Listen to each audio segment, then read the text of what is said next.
you do? Did you break it? No, I was always borrowing my ex-girlfriend's because mine crapped out. The battery died on me. Battery. You live on a laptop? Yep. My condolences. Uh, thank you. It's So been let's try it this way, because you're first level. So let's do this. Can you see my screen, Smiley, or see the stream? Let me know when you can see it, and we'll go through it real quick. Well, quick is relative, but we'll go through it. I'm just going to I'm ping not David seeing here. 1 second. it at all.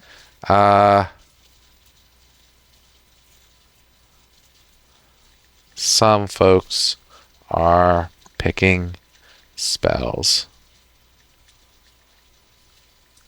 Yeah, it doesn't You show that there's a have it some time. Say what? doesn't show a stream has started. Really? Let's see. If I go onto Twitch. Well, I'm watching my own stream, so there's something there to be said. Oh, I'm looking at Twitch. What are you looking at? Discord. Okay. Sorry, dude. I'll give you my Twitch thing in a second. Everyone's got a chance. Yeah, I'm website, scrolling everybody. up and I'm not Everyone's got a seeing chance. it Website, in everybody. the recent messages.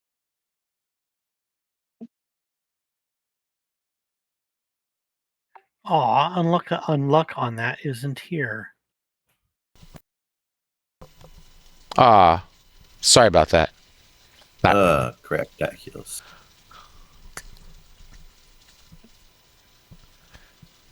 But you don't want me having every spell in the game that forces the opponent to reroll or take penalties to the dice rolls? You know, I gotta say, I'm this happy, with moving away from 5e. Don't have to deal with silvery barbs and the like. I was going to say, what about silvery barbs? You know if that was. Learn 2 spells.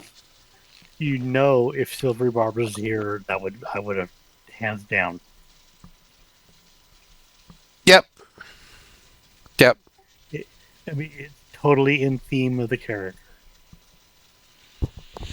Oh, I'm not saying it's not. It's just shouldn't be a first level spell.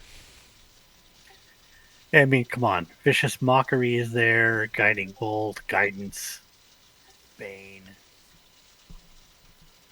Yeah, but there's a difference between, I'm going to muck you by a D4 versus I'm going to make you respin. Oh, well, just wait till my subclass. Okay. Smiley, can you see the Twitch stream?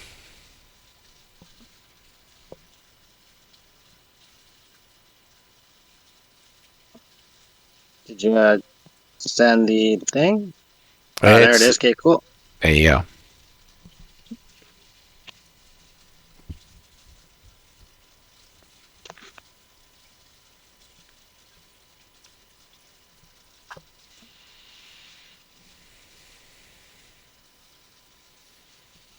Yep.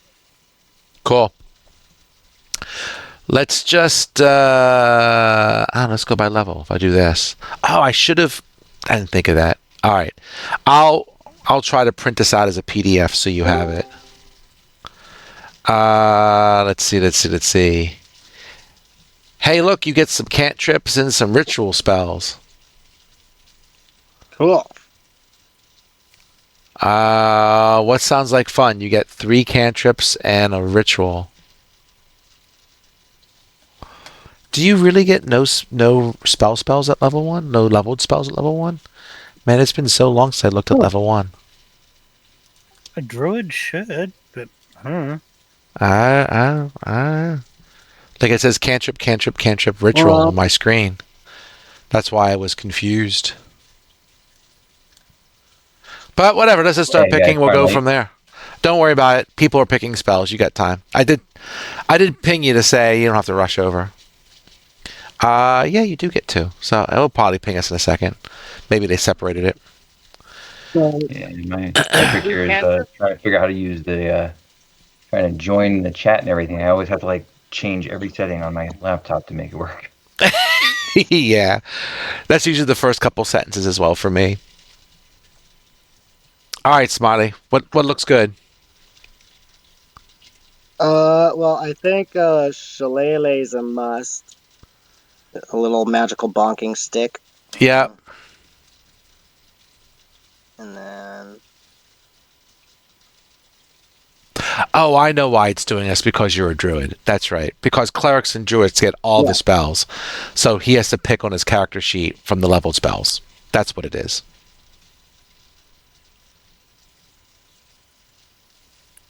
oh, that was the leveled spell? No, it's not. It's not. Oh, okay. All right. I was just thinking through how Foundry's character builder works, right? So, like for druids and for clerics, you don't have to pick what. Like, you're not limited on what spells you have. You have access to all of them as a leveled spell. Whereas wizards and other people have to say which ones are in their spell book, or, which ones they have memorized and stuff, kind of, sort of. You know what I mean? Yeah. Yeah. Anyway, cantrips. You'll see in a second. What does corrosion and starburst do?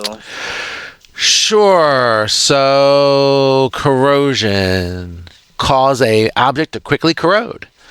Choose one non-magical item within range that isn't being worn or carried and is no larger than a 1-foot cube. The object takes on a slimy texture and becomes pitted and unusable. So it might be a way to like open up locks or something. Yeah, maybe. I didn't think about using it on locks, but yeah, okay. Oh, it has no effect on the locked individual parts. See that? They're ahead of you. Oh, damn. Oh, damn. Well, they were. Okay. Well, never mind that one then. Off with its head. What was the other one you're looking at? It was. You asked for a second one. I forget which one you asked for. Yeah, the starburst. Starburst. Yeah, not the candy, the spell. I always like the candy. You cause a mote of starlight to appear and explode in a 5-foot cube you see within range. If the creature is in the cube, it must make a charisma saving throw or take D8 radiant. Oh, okay, I thought it was going to be like you kind of like blind them for a round or something like that if they fail a save. That's not bad. All right, let's put that on the maybe pile. All right. And that's a 60-foot range. It's not bad. And it's not bad at all. Conjure Thicket sounds kind of crafty, like a wily little druid thing. You cause a robust bramble bush to sprout in a space on the ground you can see within range for duration. The bush can be no larger than a 5-foot cube. They're like 5-foot cubes. But it can otherwise look like any thorn bush you want. The thicket has hit points equal to your spellcasting ability modifier and is vulnerable to fire damage. Any creature within 5 feet of the bush has 3/4 cover. A creature in the chosen space makes a dexterity throw. It takes D6 piercing. Oh, okay. I thought it would be a place where I could hide, but that's not bad. That's It's both. It's both. I mean, you could create it and hide behind it, because it does give 3/4 cover. That's +5 to armor class. I got 2 more spells. If you picked that, 1 second. You picked that one. Hold on, I didn't switch it. Starburst. So that would be your cantrips, and then you got to pick a ritual, and then you got to pick your leveled spells. So in this, so let me explain rituals. So in Tales of the Valiant, they broke off ritual spells, to be similar to cantrips, so that if you get ritual spells, which only a full caster does, then you get a certain amount of ritual spells that you will know, right? So you don't have to deal with, oh, do I want to waste one of my spells that I know today with a ritual spell that maybe would take me 10 minutes to cast or something like that. So there's no more spells where it's like, oh, I could, use an action or spend an extra 10 minutes. They did away with that. They just said you get a certain number of rituals. They all take the 10 minutes or whatever it might be, but they don't count against your leveled spell count. Okay. Okay. So they count separately from everything. Cool. Yes. So this has for primordial, detect poison, discern portals and gates, purify food and drink, and what is this one? Eutarian walk. You spread your mind and spirit into the land. For the duration, beasts you encounter don't react with you with hostility unless you do so first. This protection does not extend to your comrades. That one definitely, because the druid that I have planned in mind, yeah, for sure. I don't even need to read the other ones. Like, there's certain portals and gates. That sounds cool, but this one's just character fitting. Fair enough. So if we learn these, boink, and then the rest of this is done. You do know 2 beast forms, so we can either play that off the top of our heads, or you can try and figure out what beast forms that you would want that are CR. I think it's 1/4 or 1/2. I forget. I'll have to look. Do you have a Tales of the Valiant list of their beasts? Because all I know are like the 5th edition type beasts. They're going to be pretty much the same. I mean, I don't know if I have a list. I'd have to look in the monster manual. Well, what they call the monster manual, or something similar. But if you want to give me some time, I can do that offline. Yeah, no worries. I'll try to Google some stuff that we might be able to use for tonight. Yeah.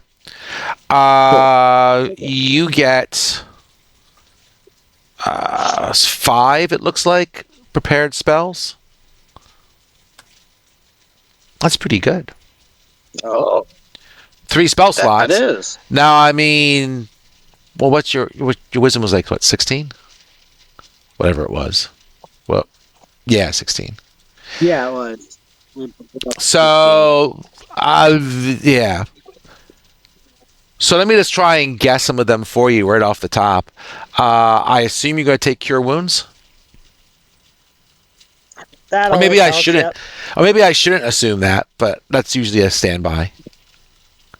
The back. How else is she gonna help the little baby birdies and stuff heal? Page 359 of the player's guide is a list of creatures for Wild Shape. Oh, thank you. 359. Thank you, Nat. So I picked Cure Wounds.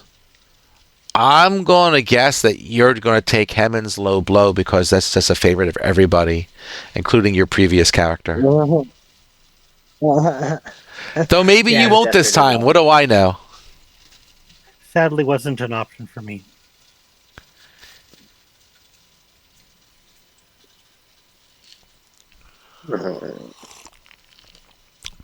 Well, Druid definitely gotta have to speak with animals. What's the tidy time? Speak with animals? Sure.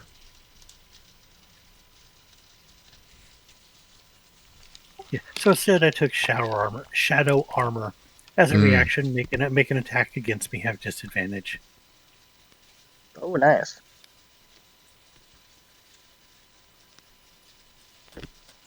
Because I'm all about manipulating dice rolls. There you go. Right now, the Thief of Five Fates ability does not put Bane on the character sheet, so I'm looking to make it. Uh-oh. What's Wolfsong do? Is that on here? Let's see. Yes. You emit a howl that can be heard from 300 feet away outdoors. The howl can convey a message of up to 9 words, which can be understood by all dogs and wolves in the area, as well as, if you choose, one specific creature of any kind that you name when casting the spell. If you cast the spell indoors and above ground, the howl can be heard 200 feet. If you cast it underground, it's 100 feet. Okay, so it's like a message sender or like a call for backup type deal. Yeah, it's definitely a message type spell for dogs and one other creature. Yeah, maybe. No, I mean, I don't know how many dogs are going to be around wherever you're around, but if they're around, they know what you're saying. Yeah, that's kind of like one of those niche moment moves. Yeah. Yeah, Unless for it's sure. like I have a normal companion that is a dog, you know? Yes. Fair. So yeah, we'll skip that one for now then. Fair enough. Put these in this Maybe Thunderous alphabetical order. Charge, because that's the one where you like lightning dash towards something, right? Let's see. Thunderous Charge. Battle Cry, move 10 feet in a straight line, make a melee attack if it hits. You can choose to get a +5 bonus on the damage or shove the target 10 feet. Cool. Yeah, let's do that. All right. That would be 2. Is there any... Yeah, I got 4, right? No, You 5. get 5, it looks like, yeah. You have 3 so far, because you have Cure Wounds, Speak with Animals you said you wanted, and Thunderous Charge. Yep. So 2 more. Okay, what are like kind of like animal themes or something like that? Okay. There's Animal Friendship. There's Cobra Fangs. What does Cobra Fangs do? I don't know that one. Yeah, let's check that one out. The spell causes the target to grow great snake-like fangs. Any unwilling creature must make a wisdom save to avoid the effect. The spell fails if the target already has a bite attack that deals poison damage. If the target doesn't have a bite attack or it gains one, the target is proficient with the bite. It adds its strength modifier to the attack and damage rolls. The damage is piercing and the damage die is D4. When a target hits a creature with the bite attack, it must make a con save or take 3d6 poison on a failed save, half as much on a successful one. So, yeah, it's... If I had a squirrel, per se, I could give them poisonous chompers. If there was a squirrel that was on your... Sure. Because it says as long as it doesn't have a bite attack that already deals poison damage, it doesn't work, right? Or if it... That's what it says. Cool, sweet. Okay, cool. I like that. That sounds good. So I'm down to one last one. And it's not a concentration spell, according to this. That's interesting. I want to double check that, but it's not flagged as such. Cool. Oh, if it's not, that's beautiful then, because that means I could have like concentration up or something. And yeah, I'm trying to like combo silly bullshit with like calling animal friends or some bullshit. Yeah, Well, if it's a concentration, it's going off the page, but I don't see it. What's that? Conjure mock animals. What's that? You just scrolled past it. Here it is here. Yep. You summon fey spirits that take the outward appearance of animals, but are merely to serve as a distraction to trap the unwary.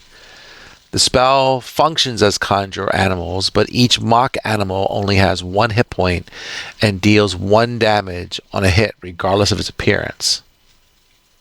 When a mock animal is dropped to 0, it explodes in a flash of light, dealing 2d4 radiant to all creatures within 5 feet of it.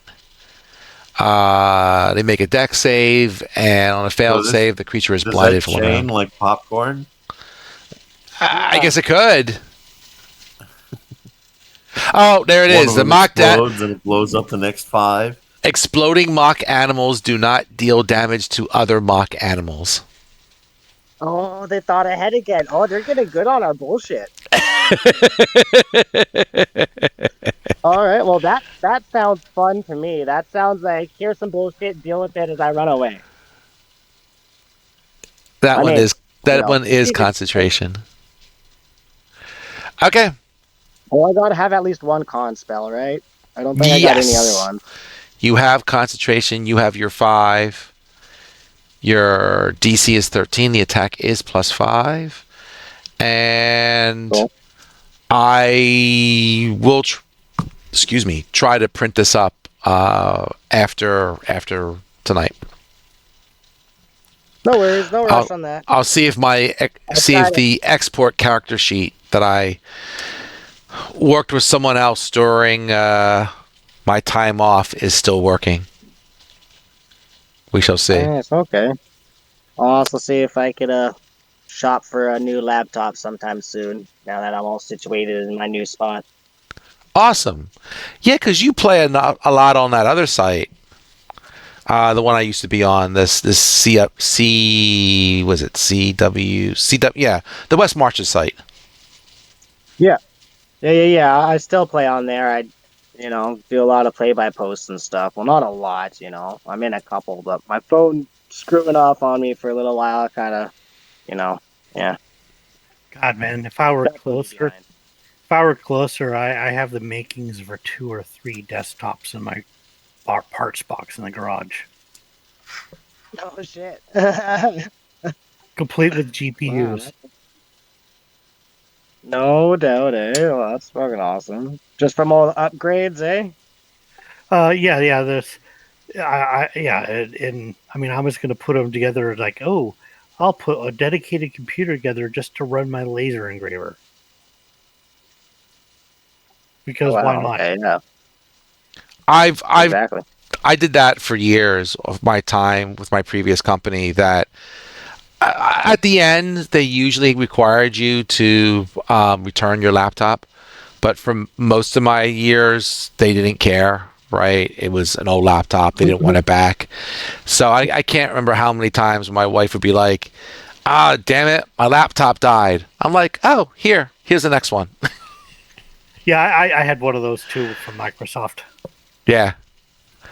At the end, and they get picky and they want you to return it and they wipe it and all that kind of security BS. But towards the beginning and middle of my career, they didn't care. Oh, they didn't even ask that because, I was in the Windows testing lab for Windows. Yeah. Yeah, and so we had all the laptops that were donated to us by everybody that wanted that certified to run Windows. Well, we had all those dozens of laptops that came in to be certified, and well, somebody had to use them. That's right. We had top line Alienwares in there. Cool. All right, so before I circle and cause more trouble, so Phalar, you good with your spells? I think so, yeah. Okay, because you just get what, a couple as a half caster? I have 2, yeah. Yeah. Okay. Cool. And everyone else is leveled supposedly. Cool. So my next question is, right? So I believe not, and Smiley, I don't know what your character's name is. So right now you're just Smiley, and I didn't put I guess I got to find a graphic for you, but if you find one, let me know. Otherwise, I'll chuck a halfling in there somewhere. Like a really dirty halfling girl, like she, okay. Like she looks like a little earth child, but it's just because she's always dirty playing in the dirt with all the animals and stuff, Yeah, like yeah. messy hair and raggedy like little brambles in it and stuff, and a flower or something. Yeah, I'll dig around. No worries. Um, so Smiley aside for 2 seconds, right? The rest of you got, I believe it was 100 gold from the last time, and some of you have the magic, the magic powder, right? The magic soap powder, which I think one of you wanted to turn in, right? I decided against it because I didn't need to buy armor after all. Okay, fine. Then you have your thing. So I guess A, does anyone want to spend their 100 gold pieces because, hey, it's money to spend?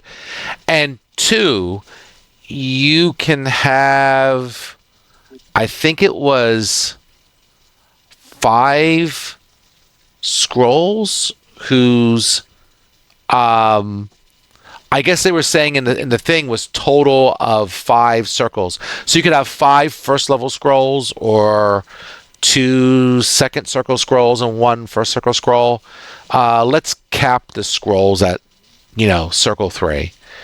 But if you want to figure out what scrolls you want and whatchamacallit, who's going to hold them, we can do that. So the question is, do we want an emergency fireball or just a whole bunch of magic missiles or whatever? Well, I was thinking an emergency raise dead type spell. Oh, yeah. Yeah, revivify or something. It would be third circle, but you do have to buy the diamond, so that's 300 gold. Oh. Yeah, if I'm going to do a continuous thing, then I'm going to make you buy components when you have to buy components. If you're going to be eating components, then yeah. Probably maybe just a revivify. You can get the scroll. They'll give you the scroll. When you want to spend the extra 300 to get the diamond is up to you. Like I think in the other group, though they had a bigger pot because they were higher level, they all chipped in to buy the diamond.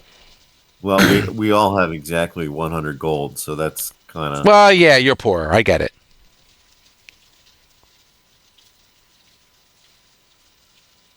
Or for now. Yeah, that's fair. The trick, of course, would mean then we wouldn't use it this... Hopefully we wouldn't need to use it this round, but... Right, if you get the scroll, you'll get more money after this, and then that would probably make it a little more feasible. But at least you'd have the scroll. You'd be halfway there. Look at it that way. And living on a farm. You could get like an emergency, like get the fuck out of here scroll, like expeditious retreat, or pass without a trace type of deal. I know. I'm just throwing ideas out there. It's not my money. I'm boy.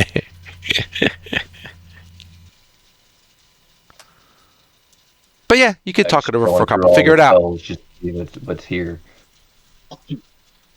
I'm assuming the compendium on the side, the labyrinth compendium, has the spells that we should be looking at. The labyrinth one, or in the player's guide, is going to have most of the traditional 5e spells that port it over.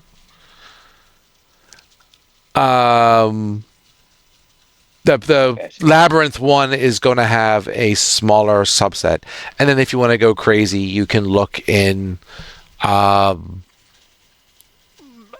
other two, right? The deep magic 1 or 2, but only about half of those 1,000 spells are reusing because they didn't vet them very well. So we still rely on no one.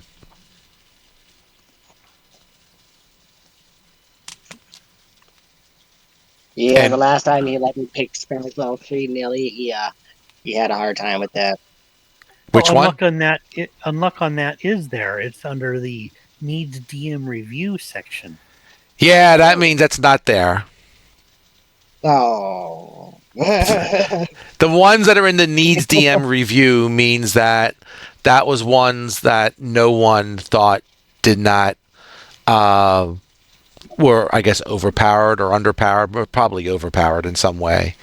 It So probably is. so I inputted them all from the Deep Magic 5e module, and then I separated out. I wasn't going to delete them. I just threw them in a bucket that I ignore.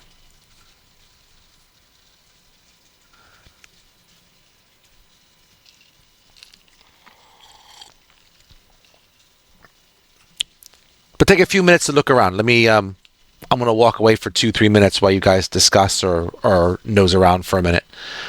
There's some company upstairs that's going to be social and say hello for 2 seconds. Did he just humble brag about having friends? Yeah, right? Don't we all want to break? I'll be honest, I'm not as in depth on any of the spell books, so I am scrolling through everything real quick. I kind of pick my spells based on like thematics, I guess. Makes it easy for me. Yeah, that's likewise. Every single spell I have is based on altering dice rolls. Oh, nice, cool. Mine are based off of what a I know how to describe her. What my druid would pick, you know. Yeah, Animal guy. friendship was going to be one of the ones, but then the other spell picked out. That one was more fun. I like the Yeah, concept of mock animals. guidance, vicious mockery, shadow armor, guiding bolt, and bane at will. Nice, nice. Yeah, wait till you see my subclass at next level. I get basically bardic inspiration dice as a warlock. Oh, nice. I think I only my first level or second level. I don't know what he accredited me to. I think I'm just first level. I know, but once I get the subclass, it'll be the new the Dream Walker or Weaver Druid or whatever the hell it was. So like I could expand one of my wild shapes to give all of us like an aura of like 30 feet or something like that, and we could sense animals or like creatures in that aura, and the whole party could do that. But it's only centered around me. Which spell is that? It's the druid Oh, class subclass special one, the Dreamweaver or Walker or whatever it's called. gotcha. Sorry, I walked in at the end of that. The company's not here yet. It's ladies' night. They're all doing their nails, but they're not here yet. Oh, so it's gonna stink. Nail polish? Ugh. Dude, gives me a headache No, every it's time. not. They don't. They have. You know what? It's actually pretty cool. They have, for lack of a better way of putting it, they're like stickers, and they just simply like they buy packs of these stickers, so to speak, and they just like stick it on their nails, and that's about it. Like they might put a little treatment on it, but it's not like the whole nail polish and the whole spiel. And no resin and curing with UV light. No, I was about to say it doesn't smell any worse than in my house with the glue for the Warhammer and the resin printer. Yeah, I've got 2 resin printers. It can be quite odorous. I'll, Currently, I'm stuck with my resin printer down. I gotta fix it. Ah, I'll take suggestions because I'm probably getting one for Christmas. Now that I'm employed, I'm going to get something. I'm a little bit out of touch with what's current. I mean, back in the day, I got the Elegoo Mars and then the Elegoo Saturn, but the, I mean, the Saturn's a 2K and 2K, but now they have like 6K resin. I'm like, what? I'll have to Yeah, I take a mean, I look. think even the one I've got is like an 8K, and I got it has a hand me down. That's the Elegoo Mars. It's 4 Ultra. So, and maybe I got it because the guy upgraded. Like, okay, Yeah, yeah. Mars 4 is nice, but the print area is a little small. Gotcha. I was All right. using it for D&D minis, so it was pretty good. So, Yeah, I gotta look around and see what's still current. Scrolls. Have you settled on scrolls? Not really. Okay. I we mean, talked about a couple things, but honestly, we didn't come up with anything. that's okay. I'm reading. I've been reading through the lists, but yeah, Let's just save it for later and move on. probably the best to save it for later, and then probably the best for pick through emergency like revives and GTFO type stuff. Can you get potions? Is there a place for that? Oh, I meant to come up with a potion. I mean, if you have money for potions, I'll let you get. Well, It's like an HP potion type of deal. You guys like those are helpful. just so.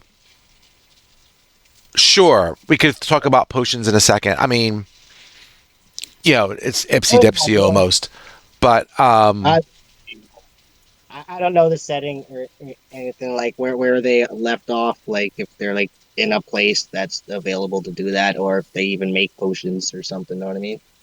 I yeah, think this was our reward for solving the mission or something like right. The scrolls were part of the mission for sure because you've been hired by a glorified librarian, so they're more, scroll oriented than potion oriented. Yeah, I got you. Okay. So, but if you wanted to buy some, and we could discuss that if need be. But, yeah, let's just put a pin in it for 2 seconds, and we'll go from there. Because, like you said, you're all kind of building up cash still. So, I'm laughing because apparently I'm very consistent. I left a note for myself for how I was supposed to level up my character, and it turns out, without even consulting the note, I did exactly that. So there you go. So you knew it was the right thing to do. yes, now I have confirmation from past me. There you go. Past you is very proud of you for making the right choices. Okay, so you finished clearing out the house that you had to go through, and you're killed the cultists. Yes, you killed the cultists. Correct. You are, back in, I guess, supposedly talking to the librarian who initially hired you to find the book of Meltar, right? And, you get your cash, all that kind of good stuff. And, we'll say, Smiley, I don't know how you were looking for work. We didn't really get into all that. But, so let me give Smiley some background a bit. So this was initially in a town called the Smithy. So I'm going to guess you probably haven't read or looked at any of the Labyrinth stuff. So at the risk of repeating myself to everyone else, I'll try and summarize it real quick. So and stop me, Smiley, if you don't know. Okay. We've kind of gone over it a little bit when we made my character and stuff like that. Good. How the labyrinth, like different portals and stuff. There you go. Okay. So like, I'm on par with that. That's about as far as I know. I haven't caught up with any of the story or setting or anything. That's fine. Like that. That's fine. As long as you're not totally a blank slate.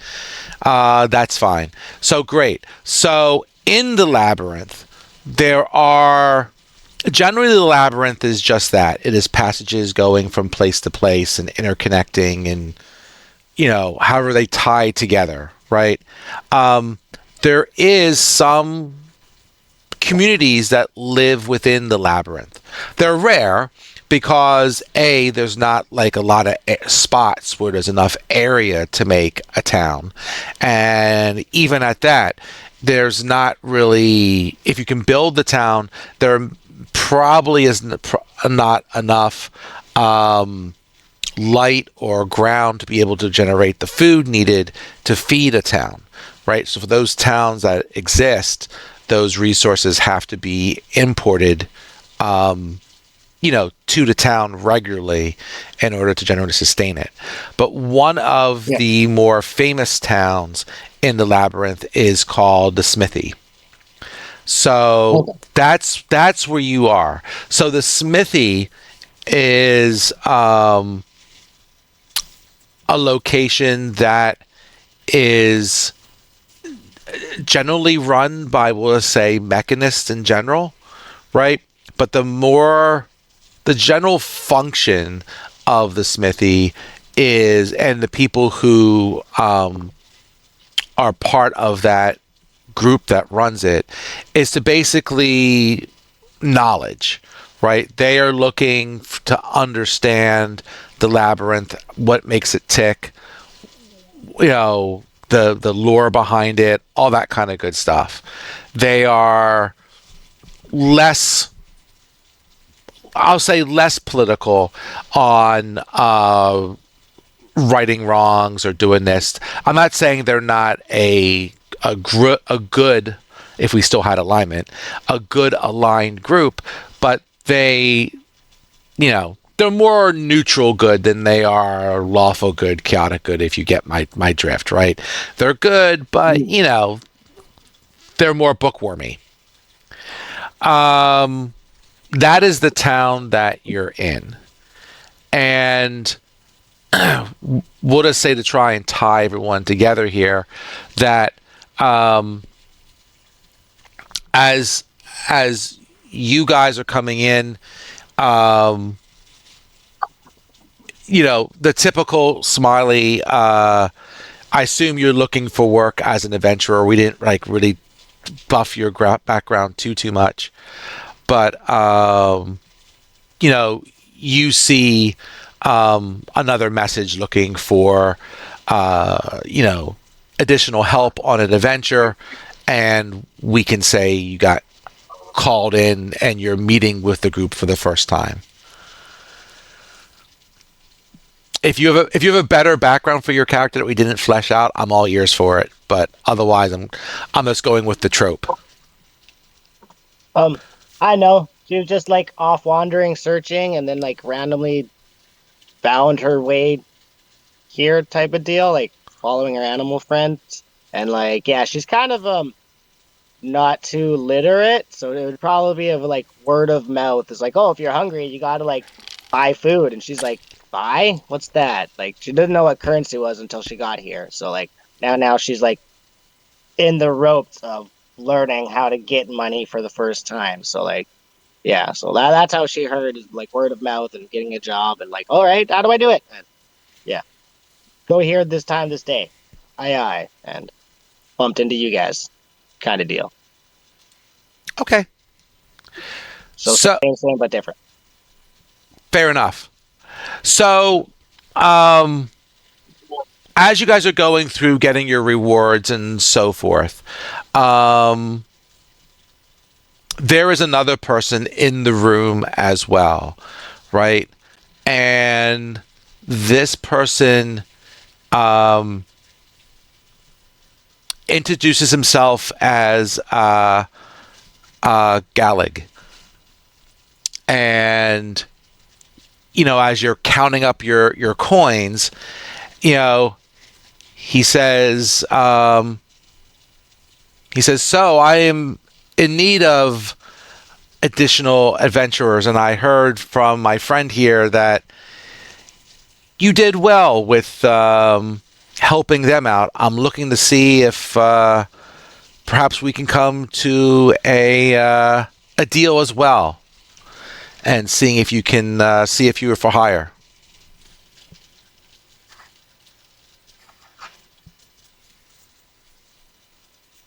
What kind of deal? Fair enough. Yeah, I like money. Money is good. Um, I'm looking for someone who can. I have someone who is in need of rescue, and I need a group that can basically get get to my friend before he is uh, turned over to other evil forces. So let me explain. So long story short is I was allied with another wizard, and we were working on I guess, forming a band of adventurers to go and help, fight against the void and work with the forces of good, but you know, kind of do it on a more independent terms. There's a lot of various factions in the labyrinth, and as you might guess, they all have their various political leanings. And even the forces of good sometimes, you know, politics might get in the way. Or sometimes we see where if you talk to, say, the forces like the celestial entities, they look at things sometimes for uh, what's best for the greater good, where, you know, maybe me and others would want to try and save certain worlds from the void. They might see strategically giving up a world sometimes is in the strategic best interest, and they'll just let it go. So some of us were looking on creating our own faction to help fight some of the forces of the void when other groups would not. And sadly, our plans went astray. I don't know exactly what happened. Uh, my friend and others, they found a demiplane where we were looking to set up shop, as it were. And we were in the midst of doing that with a magical object called a photon door. So this door, we had the original photon doors were a portal that could basically almost go anywhere, to connect any door to any door and make it a path through the labyrinth. Those original doors have long been destroyed, and their parts scattered around the various worlds. But even part of a photon door, when combined with a normal door, can give it some of the powers of the original. How much powers it gets depends on how many parts you find in the door. At any rate, we had a number of these parts, and we were looking to start to set up shop and using these parts of the photon door to help others. And unfortunately, something happened. And I can't contact my mentor anymore, or a number of the others that were there at whatever event that happened. To be honest, there is another group of adventurers that I've hired that are looking into what happened even as we speak. Cough, cough, the other group that I'm DMing. But I have located one of the people who were at this event, who was at this portal, he has been captured by a group of devils. And they are a group of devils that. So they were a group of devils that were part of a bigger raiding party.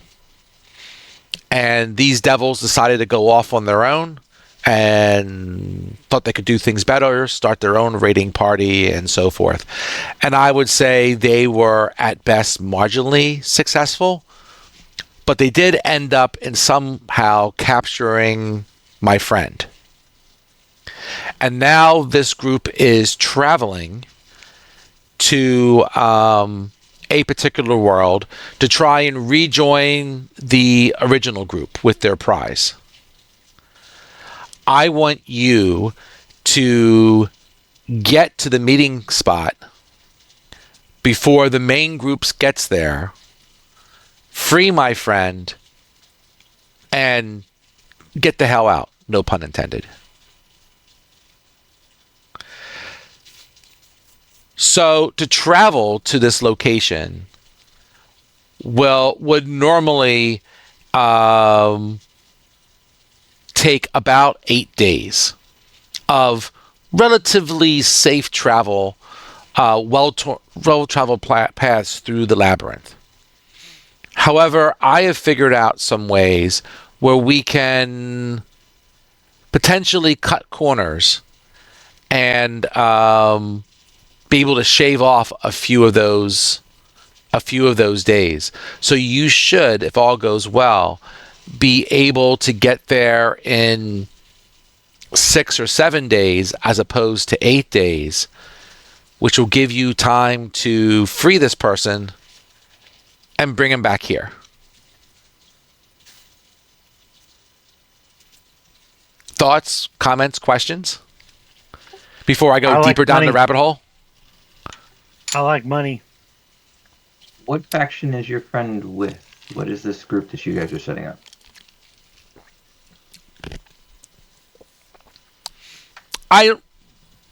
We never came up with a name per se. My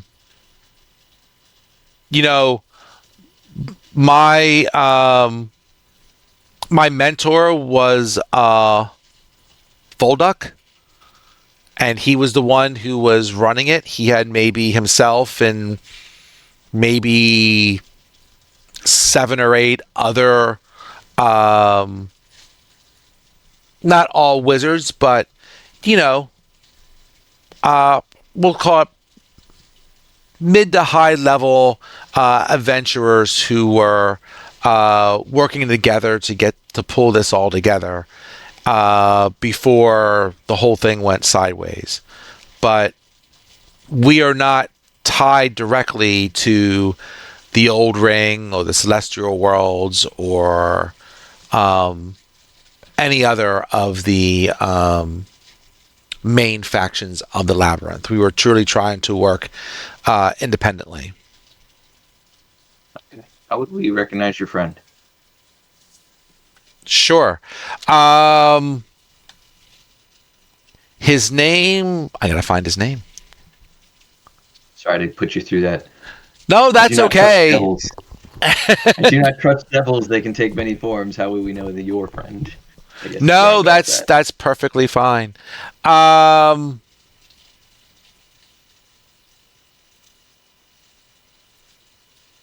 the problem where his name is did they have the pronunciation? No, they do not. I'll work on it.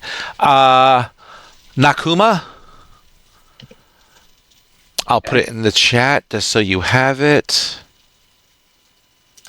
Name. And he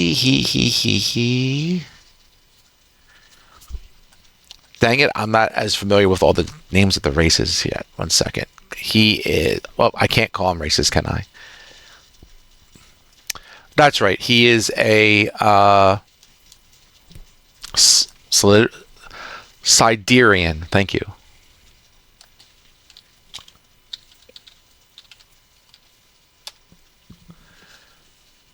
I was so close with that spelling. Yeah, With the they're one of H. the one of the newer ones, I think, in TOV. I think the person's name, but yeah. I can't think of a 5e equivalent off the top of my head, but they are mystical beings, starborn, plane touch, whatever you want to call them, and they are, yeah, they're just part of Wow. being multiplanar. Yes. Do you have something there, Nat? I'm sorry. Like rainbow hair and pale skin, so. Yeah. All right. Okay. So, is there anything you can tell us that can help us defeat these devils? And we still have some preparation we can do in town before we go there, if your shortcut is truly as fast as you say.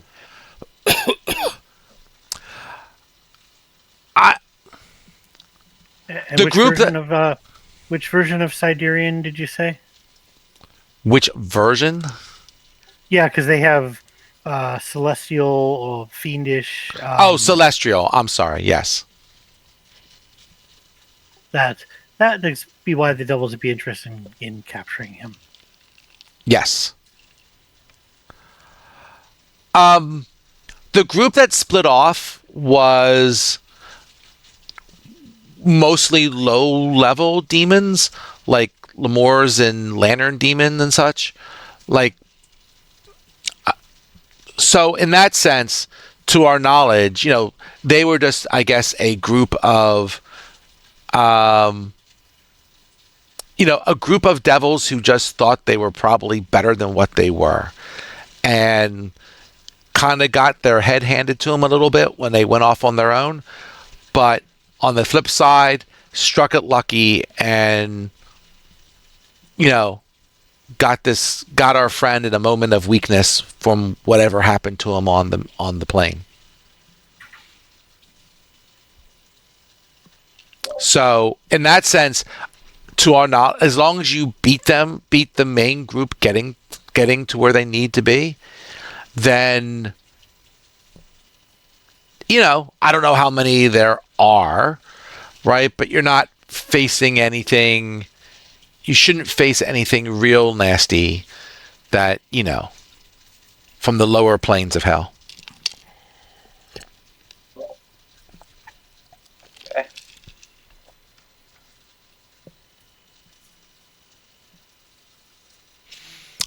Money, 200 gold each.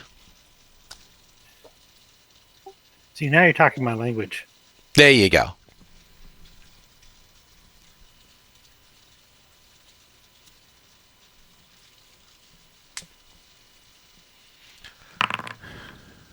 You mean 400 gold each?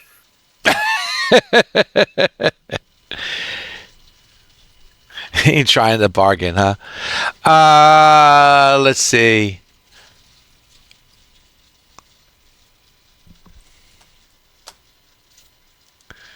Do you want to haggle?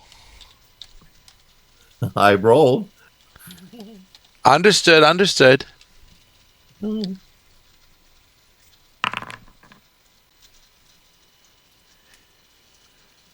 He kind of frowns and looks at you, and he's like, split the difference at 300 gold. You drive a hard bargain. Okay. Okay.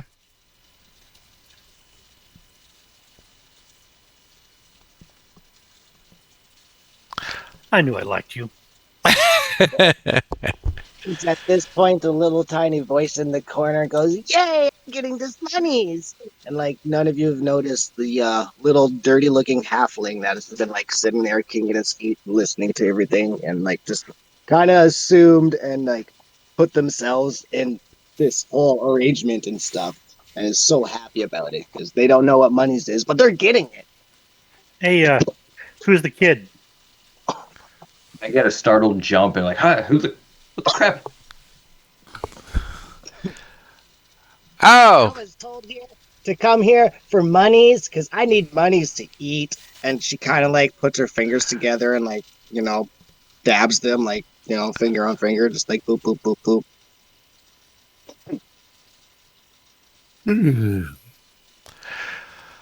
so Um, the group that I'm sorry, you guys. I'm my bad. no, you're good. You're good. Okay.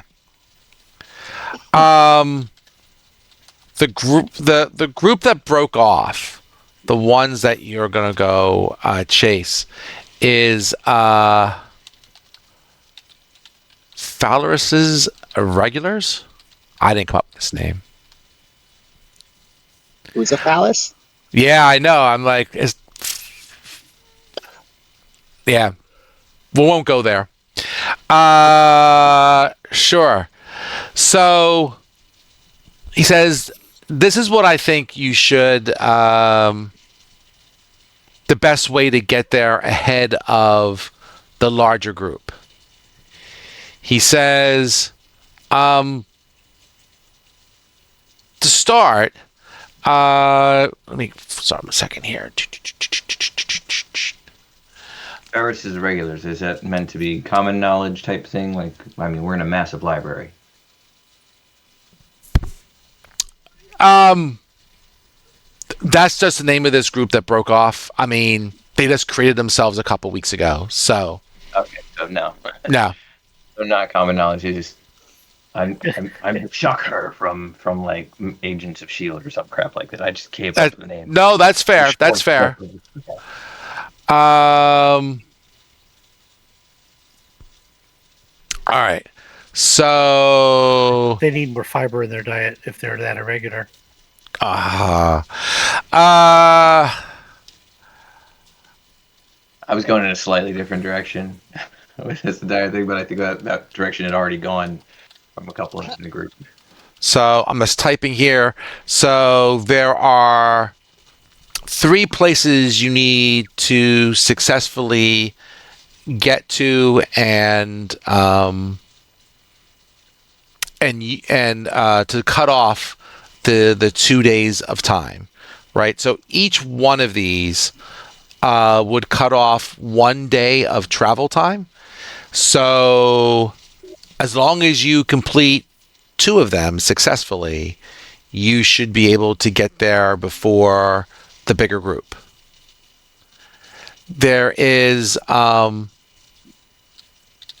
There's a ferry landing uh,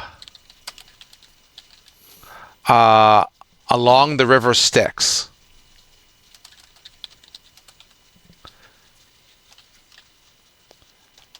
If you can make that boat, taking the river Styx will get you closer to where you need to be and cut off a day. That will take you near a gambling hall,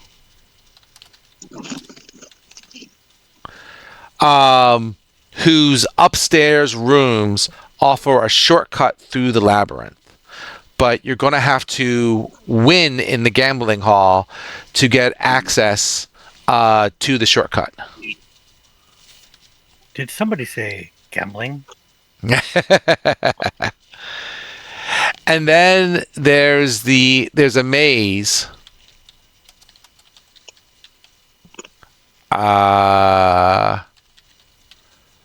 that leads to a branch of the world tree that will get you also cut off a day, assuming I can type.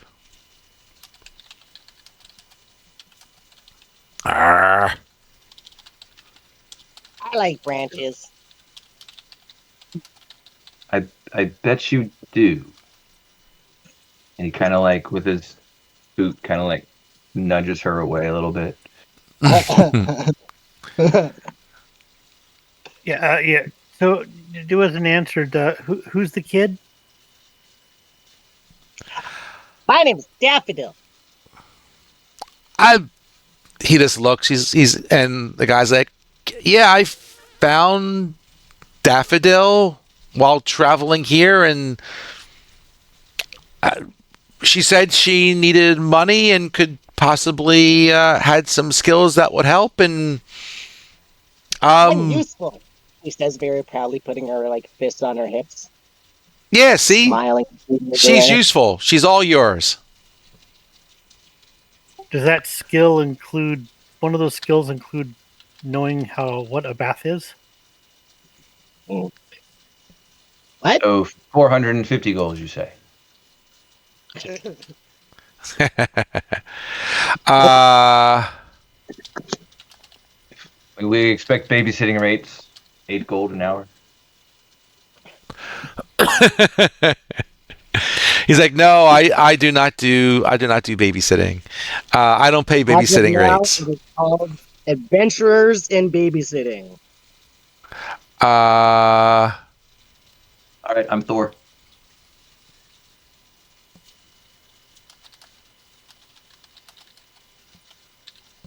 uh, I was. We threw him off. He Yeah, already I'm gave us sorry. the special agent Oso list of 3 things, and Well, those are the 3 shortcuts, but you also need a portal key uh, to the. I'm just trying to type this out here. I'm sorry, I'm doing too many things at once. Um,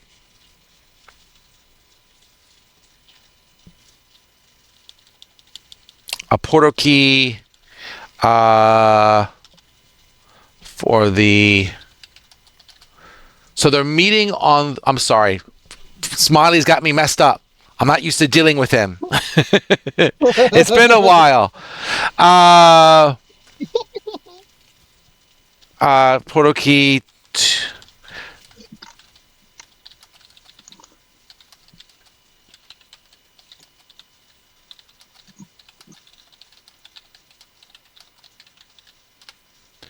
There's also a portal key that you can get, and you can get it here. I think one of the vendors here in the smithy, you can get it off of him.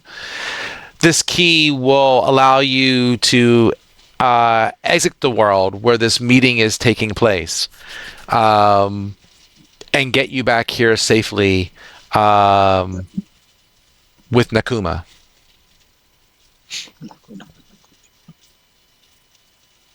Hey, wasn't there one of the keys that we got last time that we still couldn't identify? Soapstone key. Yeah, The soapstone key. yeah, that's possibly a portal key. Sure. Do you give it over to these guys to take a look at it? Well, you have it there, pharmacist. It's up to you. I asked what the portal key would look like. It can be any key. Like they're not. I mean, I've seen keys be brass and gold and anything you can think of. It just needs to be enchanted to work with work with a particular portal. But they take on any forms. A key is a key. Yeah, but this specific portal key for the exit to the world of Kakor. Oh, Do you know what it looks like? I don't. I assume it's a normal key, but like I said, there is someone in town who has one of these keys. He's a dealer, and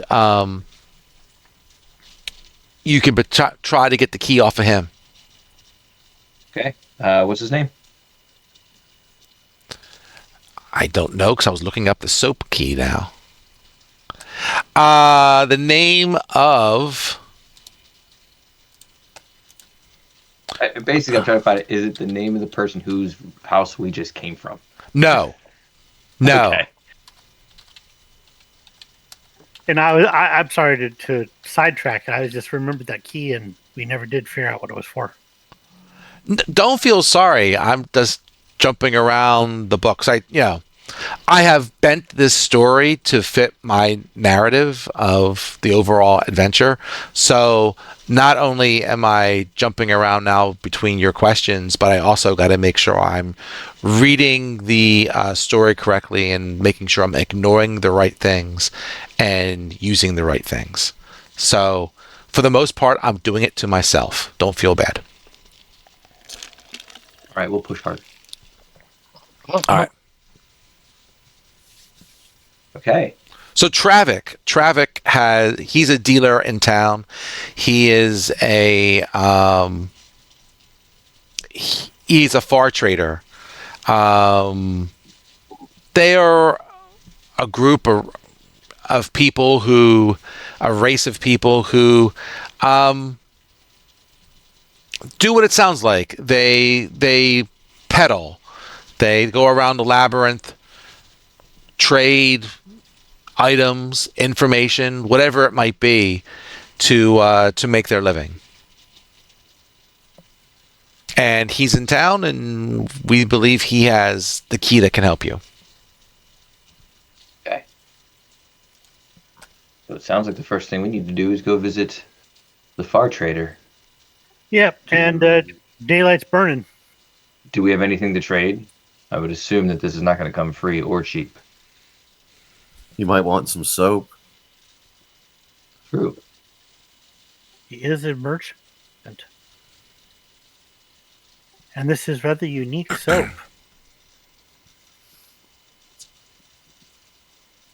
I mean, I won't say it's one of a kind because we each have one jar, but it's 3 of a kind, and you can't get it. You can't get it anywhere else. I mean, it's easily worth 1,000 gold a jar.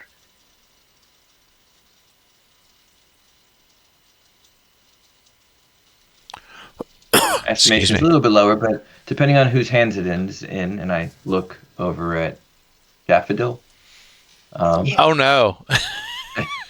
For some of us, soap may be more precious than others. In any case, shall we away?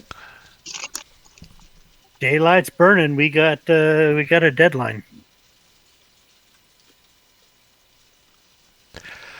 Fair enough. We go, I guess, to the trading district of this place looking for him, right? So, yeah, fair. So, mainly in the marketplace. So, you look around the. Well, let's start with this. Make a investigation check, please.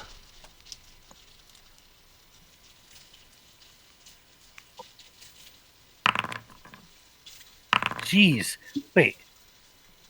Oh. Chance responded with no. Yeah. Somehow. I'm just okay. All right, let me roll for Smiley here. Our rolls were on that. Yeah. Yeah, Plus, please. I'm proficient in that skill, and I rolled a 5. If you take a picture of my stats, I could roll with my manual dice so I could just tell you the number. Sure, fair enough. This is why you let the DM do it, because Smiley got the highest roll, even though they have a -1 investigation. Woo! Go Daffodil! Oh. Told you she was useful. Flower names to miscall you. Let's do this. Hey, what was that? What did you say? Hey, Daisy? That was actually the first one on my list. So, we'll say Daffodil and Phalar, right? Between so the women of the group, right, are able to not find him directly. Your name is now Flower. Yeah, there you go. Because he seems to be hidden away somewhere, but you do find oh, by the way, I have to give it to you. But before you go, he does give you each a potion of healing as, say, a upfront bonus for doing this. Confidence, you would say. They get used up pretty easily. You find in a tea house a woman, Yelsha, and she's sitting in the tea house with her tea and flower or daffodil, whatever you're going by. And Phalar, you find this woman, and she says, "Yes, I know of him, and I've seen him. I'll tell you where he is, but I need some help from you first." It's becoming a very busy day. Ain't it? How can we help? She says, well, to be honest, I'm a werewolf. And she puts a potion on the table in front of you. And she's like, this is a potion of remove curse. And I want to take this before tonight's full moon. But every time I try, the werewolf in me bubbles up and stops me from taking it. Wolves. I need some help to get this potion in me to remove the curse. All right. And so I'm gonna burn a first level already, right? I cast command. Okay. On the werewolf, she needs to succeed on a DC 13 Wisdom save, or take the potion. Hopefully, she's not too wise. Why don't you just drink it already? She tries to pick it up, and like her arm turns like extra hairy, and it gets put back down again. She's like, "That's why it won't let me." Oh, do it again. You just inspired the little girl because she's a druid, but she can't transform yet. I think this is her inspiration into transforming.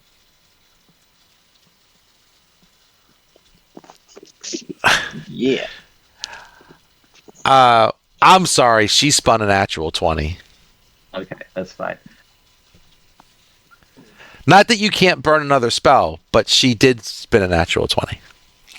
What? One second. I'm gonna make a wisdom. Oh.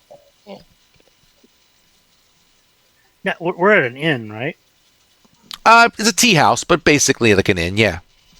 Hey guys, can you distract her for a minute? Absolutely.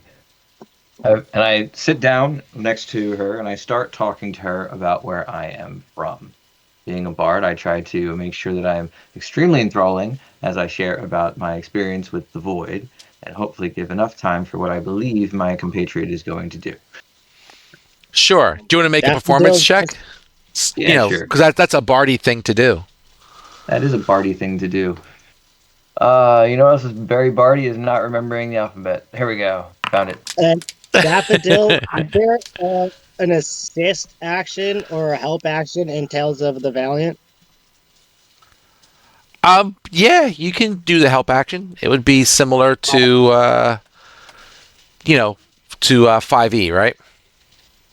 That's what I thought. All right, so like, her help action is she's gonna like be annoying and persistent and ask questions about the fur and where it went and where it goes and how to bring it back out and like all just like, well, where is it? What's going on? Like, why?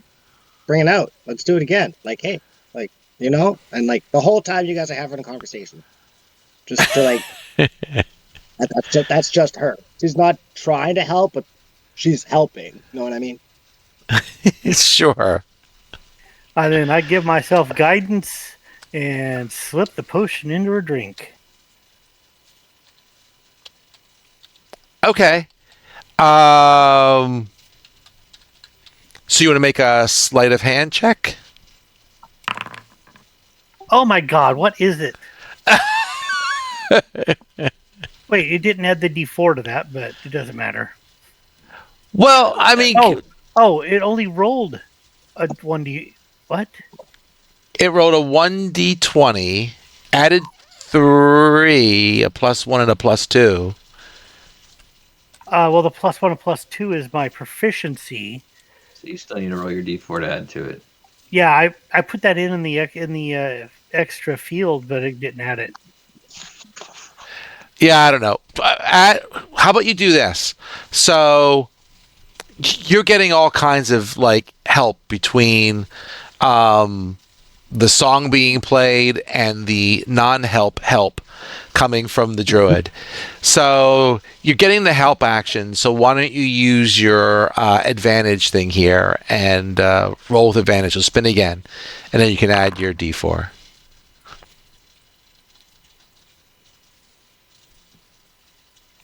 Okay, and then whatever your 1d4 does is going to put it somewhere in the high teens.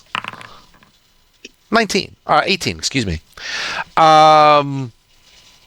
Okay, so I'll say, between the song going off, and she's trying to listen to the song because the pharmacist is doing a decent job playing this tune, and she's listening to it.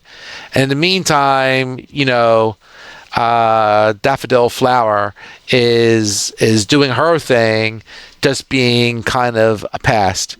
And you get the potion, and you're able to add the potion to the tea. I'll say it was a very small potion. I don't know how big a potion is, but it doesn't like overflow the tea or anything crazy like that. And as she's going on, and everyone is doing their thing and drinking tea, she at some point drinks the tea, non-thinking because everyone else is doing it, and with everything going on, and yeah, she takes the potion. Good job. She's not going to know until the full moon, but she's going to be stressing all day. It's going to be great. I can point it out to her so that way she can tells us the information we're looking for. Yeah, she tells you that he is staying at an inn called the Flattering Fennel. Flattering Fennel. Yes. It is an inn near the entry to the labyrinth along the river Styx.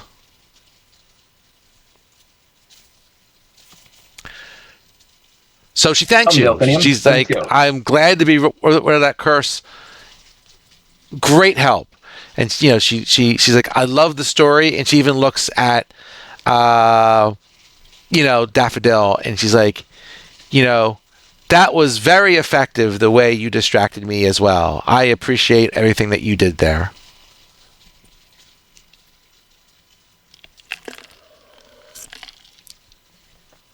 So off you go to the Flattering Fennel.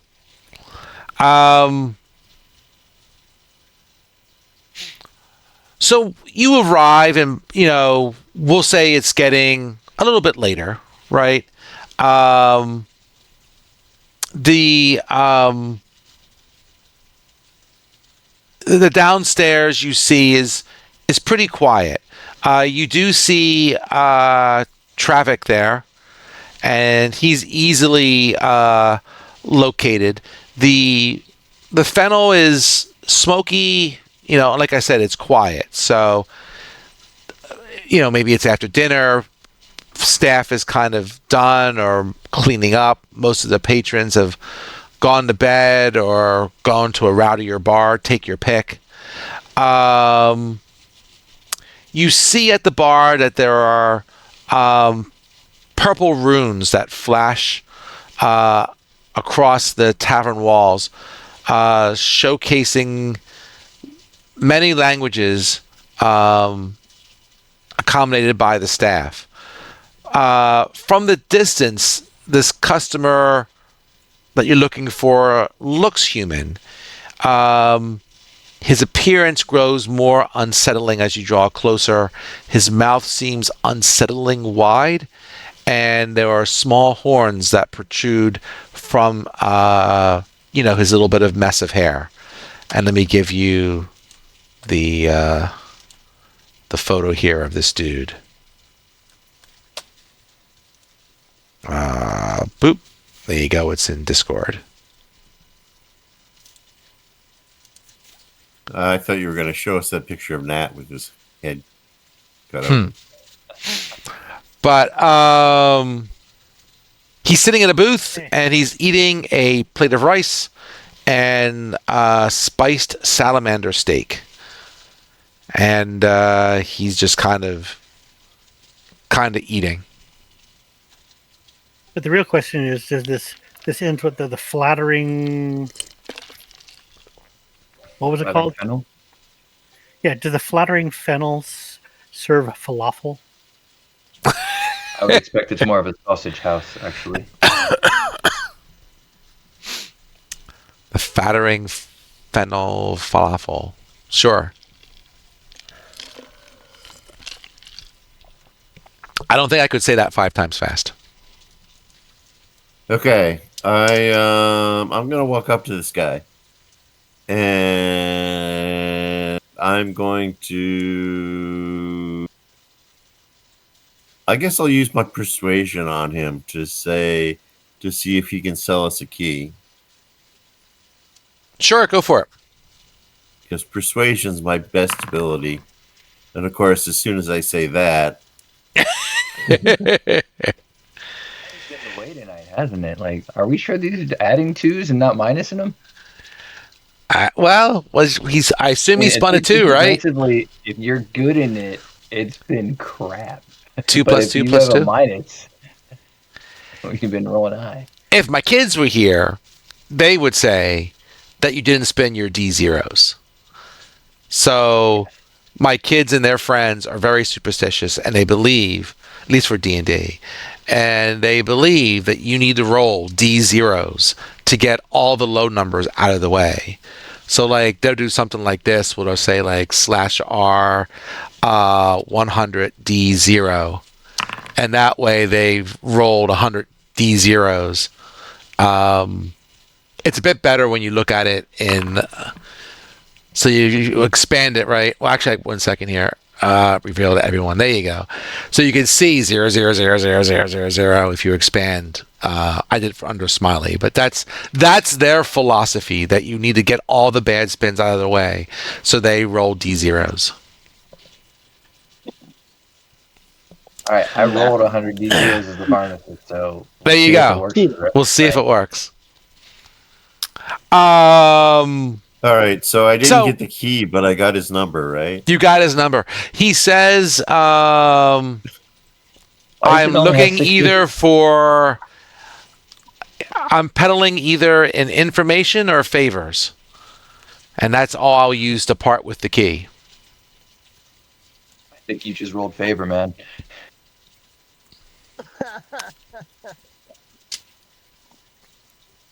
So it will probably end up being the favor. Being the favor. But if you want, because I don't know why they did this, the information he's looking for is, where is the son of Holvier? I'll put it in here. So you need to make a history check to see if you can answer the question. Otherwise, it's the favor. History check, you say? Yep. All right.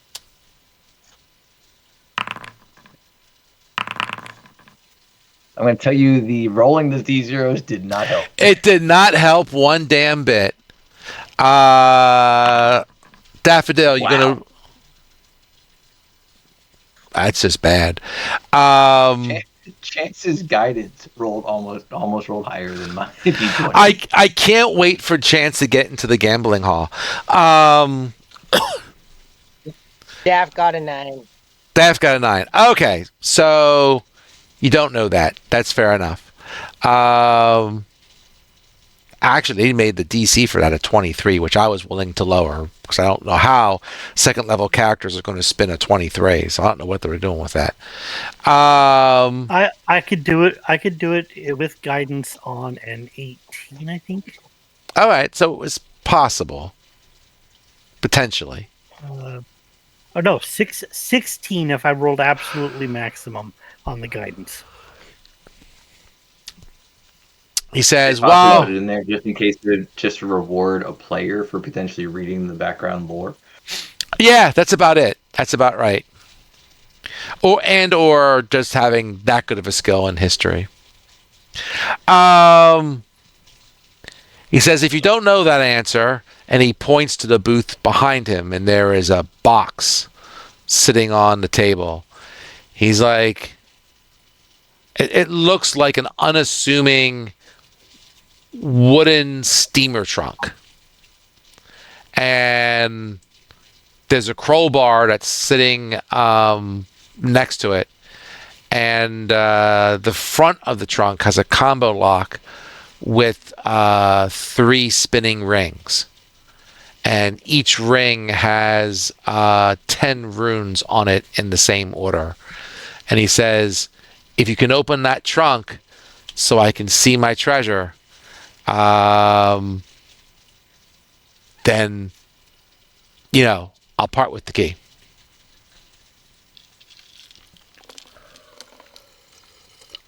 Okay. So you're saying it's like there's a crowbar for potentially the strength checks, right? But it's if we want to try to brute force in it, or we can try to.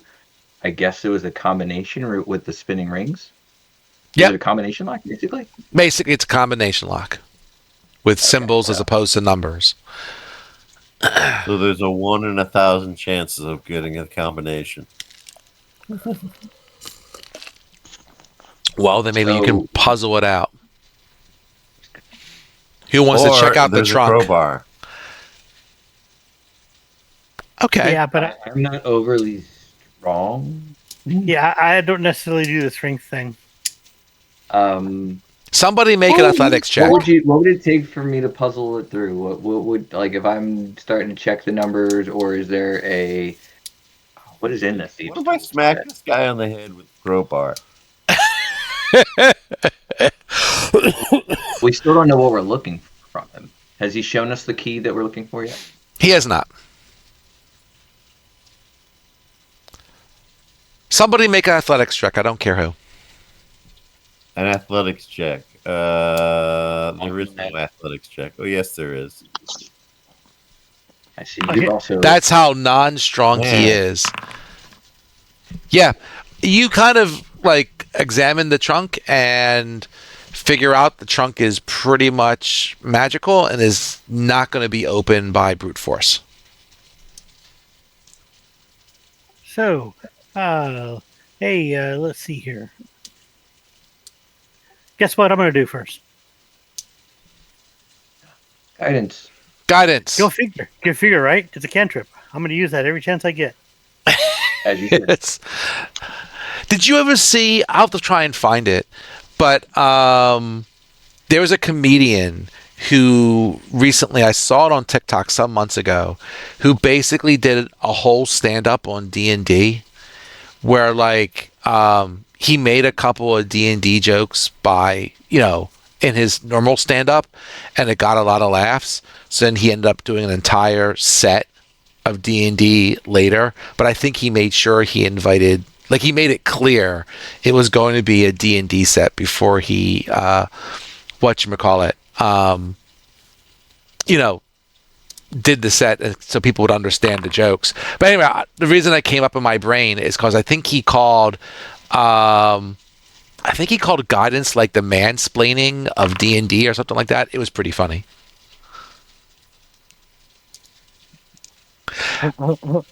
At any rate, sad trombone. Yeah, there you go.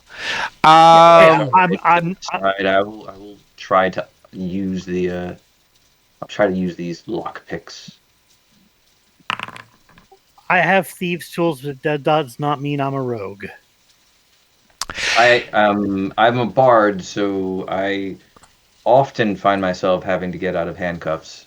Yeah, So you really have. So the lock itself doesn't really have a key per se for your lock picks to pick, right? so that's what I Now, was trying to figure out. Like, what did you want me to do Yeah, for that's like the fair. If combination you check? want to, I think the thieves' tools also have like earpiece, so you can listen to the tumblers Yeah, clicking and and that's stuff what I was like that. looking for the description of it.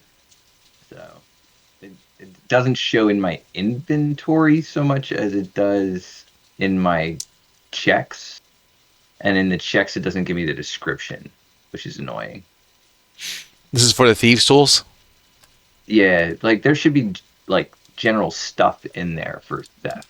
Yeah, I suppose so. Yeah, I was thinking the same thing. The like you have the sphygmomanometer, right? The to listen to the lock as you're opening it, you're turning it. I didn't code it, but now you got me looking. Is this the thieves' tools? Uh, healer's kit. Oh, okay, never mind.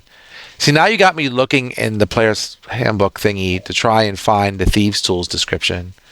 There you go. So they're used to pick locks, disable traps, and sabotage unattended items like saddles and doffed out armor.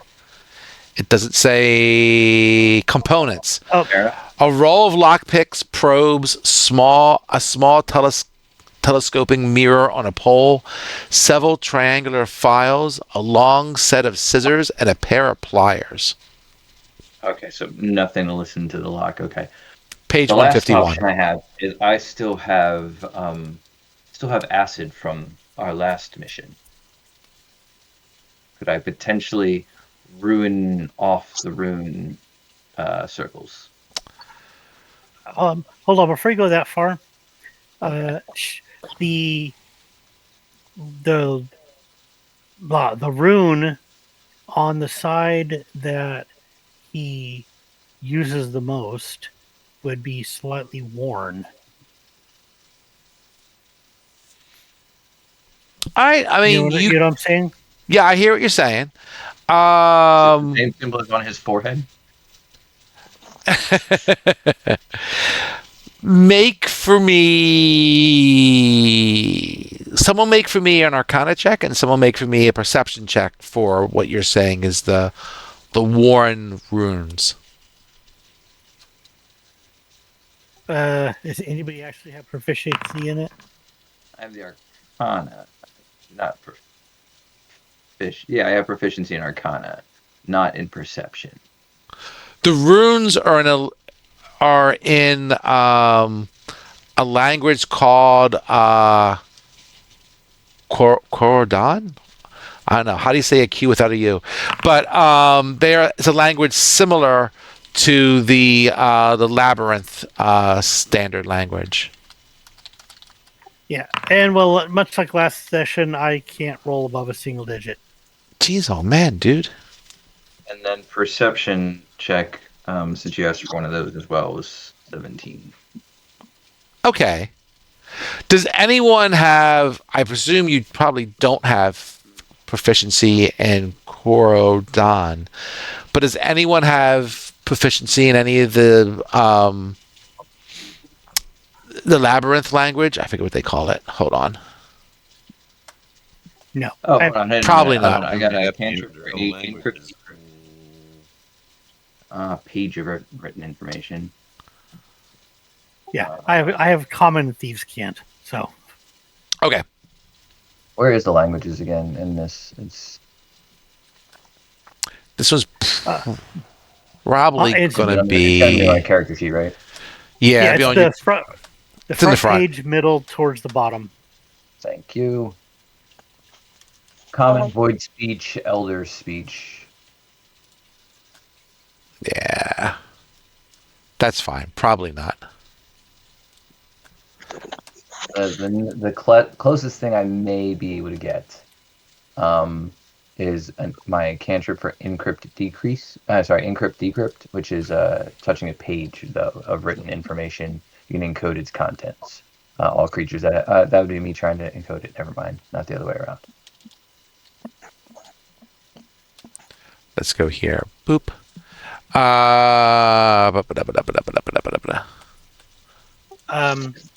You know, me being the silly person I am, I'm going to go around and check on the hinges.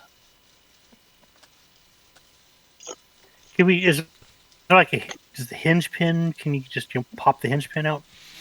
No, it's all sealed pretty well. It's not as simple as all that. Um, the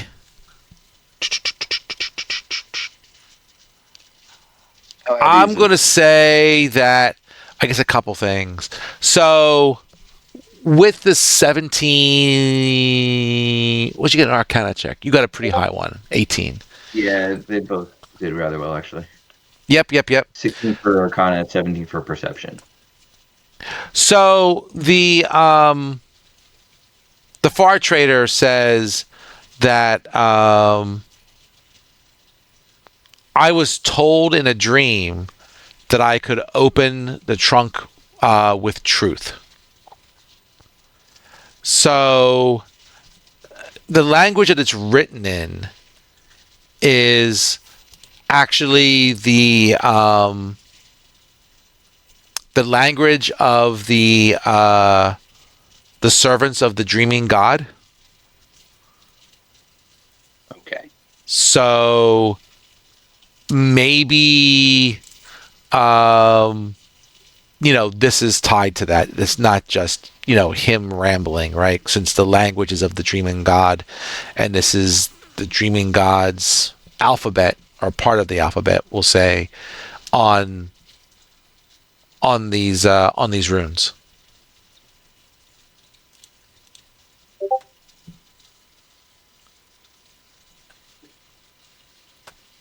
Do we have to rake a nap? I don't know what you mean by that, Smiley. Take it, but yeah. Oh, because of the dreaming god thing. That's a whole other lore.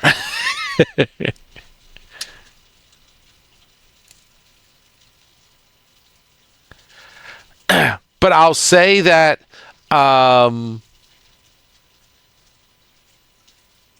as you look at the runes and so forth, that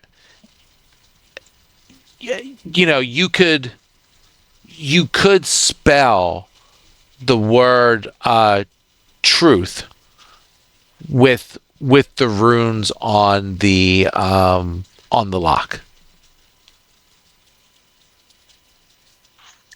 Meaning, like, there's enough letters, and if we knew the letters, or we can actually just spell the word truth as we understand it. You can spell the word truth as you understand it with your high Arcana check.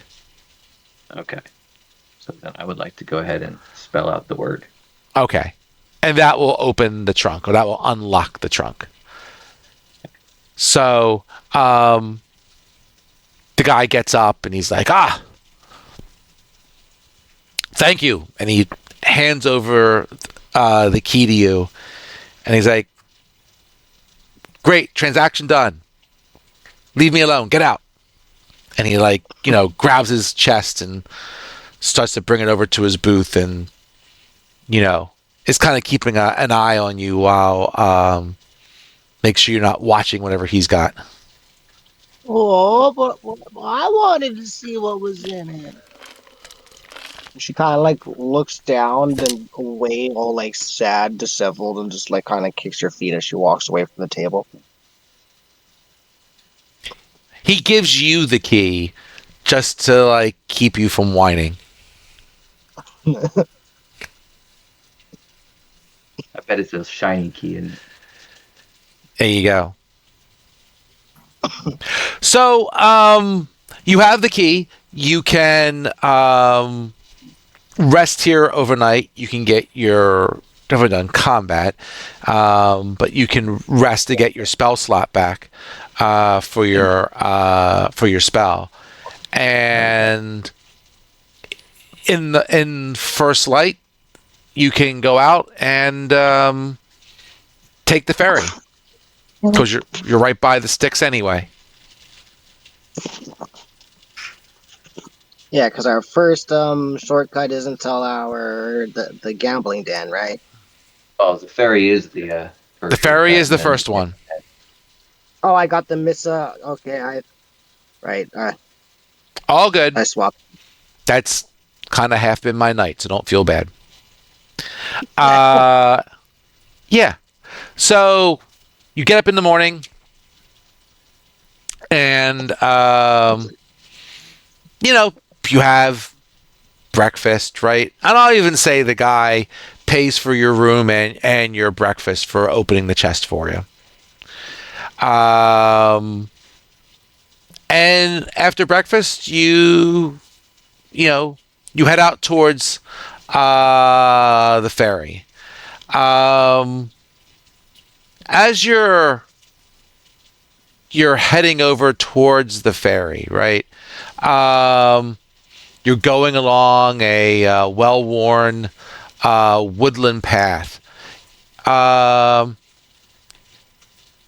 you see various. You see a what is it? Radastock and some other creatures talking with several bear guards. Oh wait, wrong group. So you probably don't know what that is. Um, so, zoop. So, basically, there is a we'll call it like a race of talking squirrels. That's what this race is. It's part of the labyrinth, and they are mostly associated with the world tree and are kind of caretakers of the world tree. Why didn't you tell me about these guys when I was making my druid? I don't think they're a playable race unless they're in the thing. Let me see. Are they? Yeah, I think they are. Are they really? Oh, I forgot about them. If they're a playable race, if you want to switch, Smiley, I'll let you switch. Oh, I'll have to think on that. Maybe I don't know. All right, it's up to you. I forgot about that particular. There's so many things that have been CR introduced. level, you might be able to just wild shape into them. Yeah, There you go. I'm gonna stick with the halflings because of backstory that I That's fair. spinning. Uh, oh, I was wrong. They are not in the Labyrinth World book. Yeah, I'm looking for them now. They're not. They're Darrow, Dragonborn. Okay. Gear Forged. Okay. I don't know why they didn't put him in. You would think they would have. All right. Fair enough. At any rate, you hear these talking squirrels talking to some other guards and stuff like that. And you overhear them, and you hear one of them says,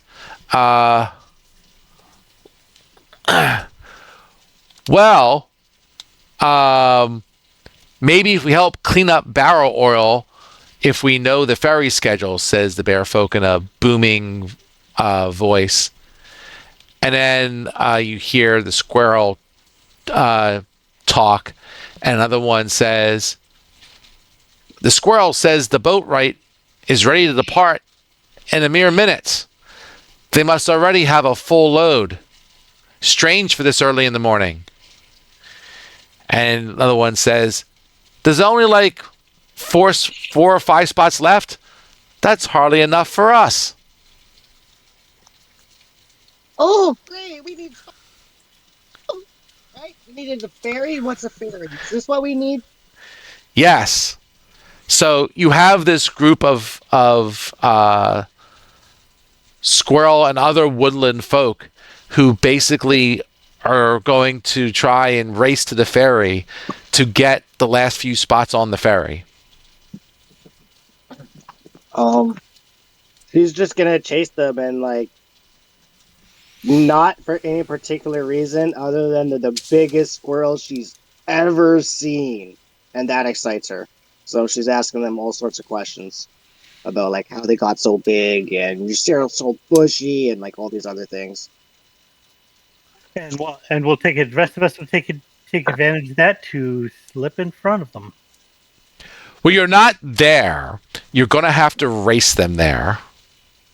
I have a base movement of 40. I think I can win them.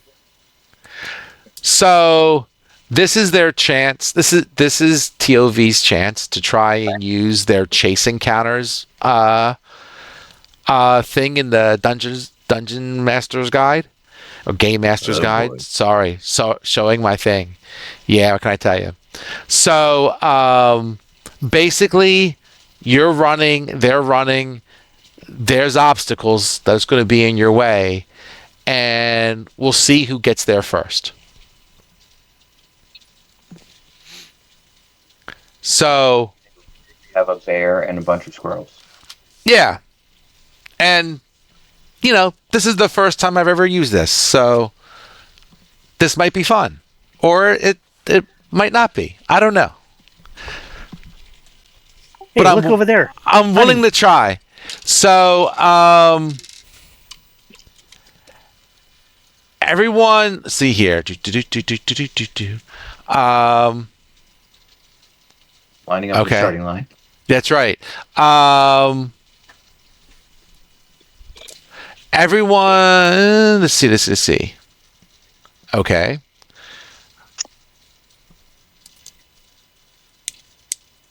Oh, that's like, I guess, initiative order, but we're not going to do it that way.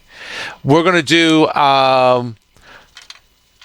so you guys will run off. Now we could do it one of two ways. If you guys want to decide, each one of you will get a chance to try and roll.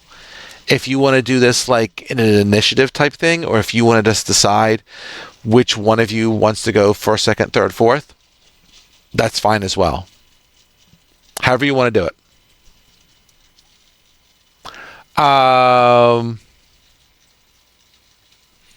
So let's do this.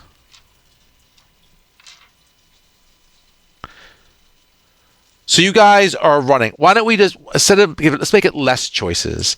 Why don't we everyone spin an athletics check, and it's just to see which one of you goes first. And they're generic, so we'll just stick with that. It's gonna go so well, guys. So Chance.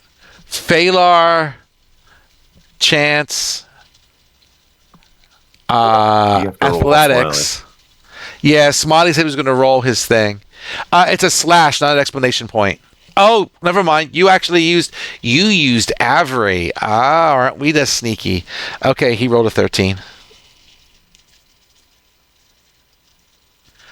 Man, it's been a while since I used Avery. That's how I know you're a West Marses guy. All right. Phalar.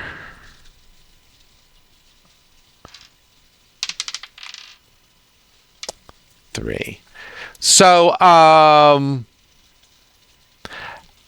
as you're running towards the particular running towards this ferry, there are a number of travelers on the path that you need to weave between. Can you make for me a perception check, please? A perception check. Yes. Are you sure I can't take the soap and like make a no, I don't have 10 gallons of water. Never mind. Make a perception check, huh? Yeah, go for it. It's you looking for the 10 gallons of water.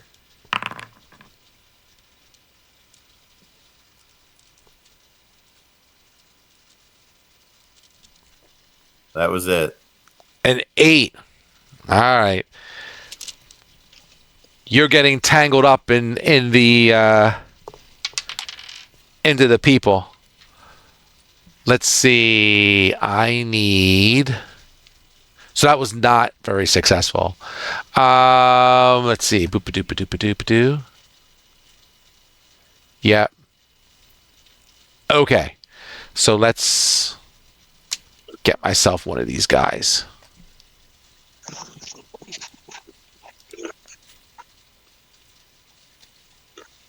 Just give me a second here. I need to get their whoops. The stat block so I can roll for this guy. There we go. All right. So one of the squirrels, he is trying to leap across a hole in the path. And being a squirrel, he is not very strong. And he basically rolls worse than Phalar. So with that, you guys are in the lead because one failed worse than the other. So Smiley, you're up. There you go. That's right. It was a Philadelphia pothole.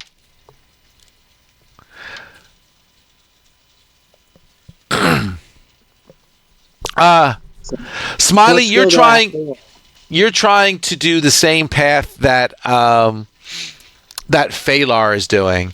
So you're running behind her, basically trying to continue to weave between the people. Can you make a perception check?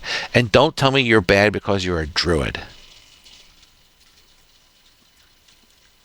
So it's all on you. And you're small. You can duck between feet. There you go. And you're small. I don't think you're medium though. You chose medium. Did you choose small or medium for your size? I chose small. Okay. Yeah. I chose small because I wanted to have like miniature like transformations of everything. Okay. Go for it. Give me a perception. Plus if you want to use 15, that was pretty good. You certainly succeed where the other one, where zipping past Phalar. You can even say she even helped blaze a bit of a trail for you.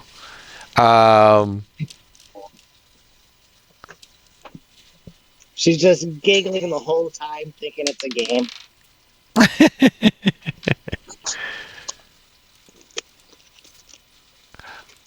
Close that one for a second. There we go.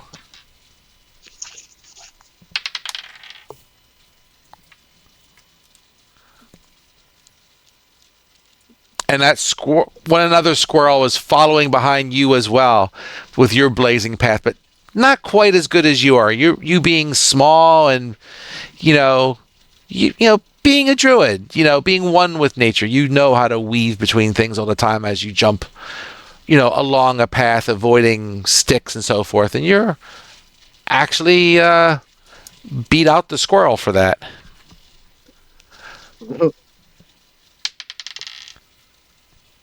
So I'm trying to find the perfect gift for this.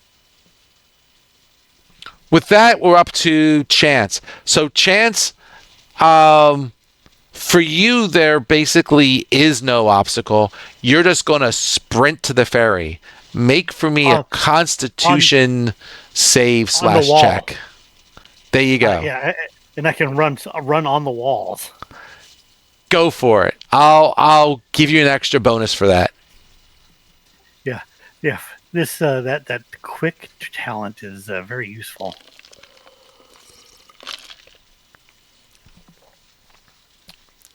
Give me the. There we go. Nice.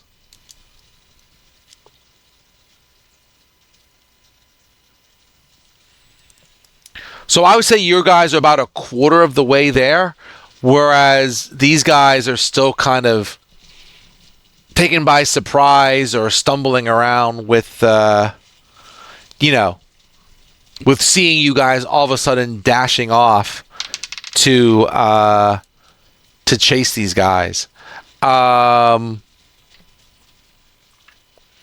One of the animals or squirrels tries to run and I guess kind of bumps into a a fey creature, and they're going to try and just basically screw with them because, they're a fey and they didn't really appreciate that.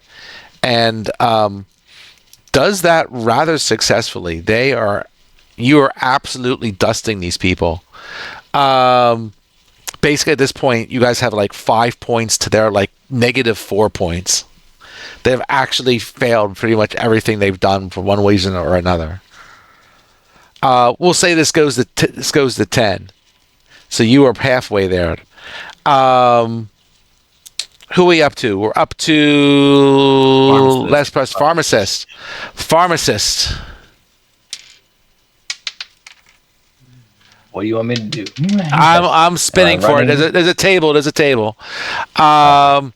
You're going to try and leap across the pothole that the other squirrel fell in.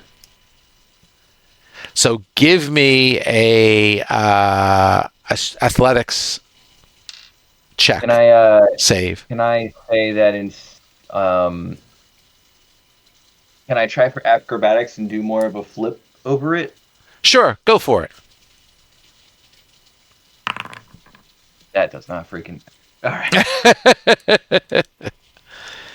It's all right. +2 is better than the -1. You guys are still in the lead as these squirrels are absolutely just getting mucked with as the Fey guy tries to mess with another one of the squirrels. And, he's a bit more moderately successful. So let's go to the top of the order. Let's go to Phalar again. Uh-oh. As long as it's not strength, right? Or whatever. Okay, no, see, it should be strength. Oh, it should be strength. How about Dex? There's an oil spill that's on the thing, and you got to slide across the oil spill. Give me a Dex save. A Dex save, a Dex check. Save. A Dex save. Yes. All right, I think it's the same thing, but it usually is at a low level, but you never know. There you go. You know what? I'll even give you luck on that for next time. As the nimble elf falls, slips, whatever. I'm not nimble. Well, one of the squirrels they're starting to get a little bit better here, starting to slowly catch up. But you guys are still in the lead. You know what? I'm going to do it this way. Let's go with next up. Next up was my list. Smiley. Hey, you're going to sneak past another party that's heading towards the ferry landing, so as not to alert them that you guys are just like sprinting for it. Can you give for me a stealth check? Yes, I can.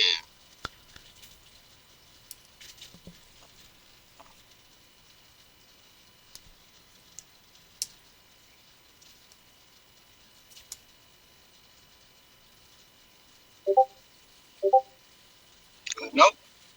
Remember, she's speaking the whole time.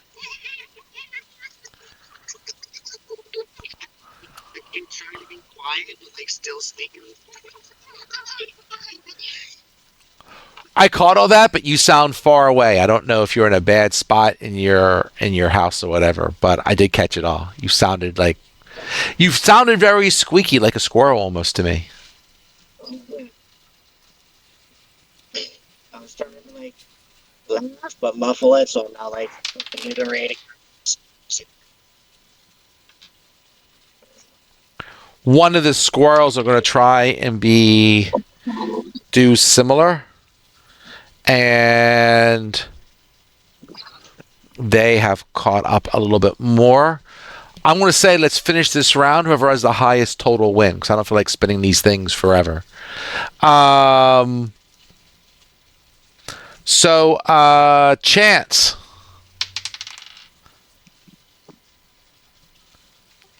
Eaty. Can you go across the oil spill that Phalar kind of slipped on with a deck save?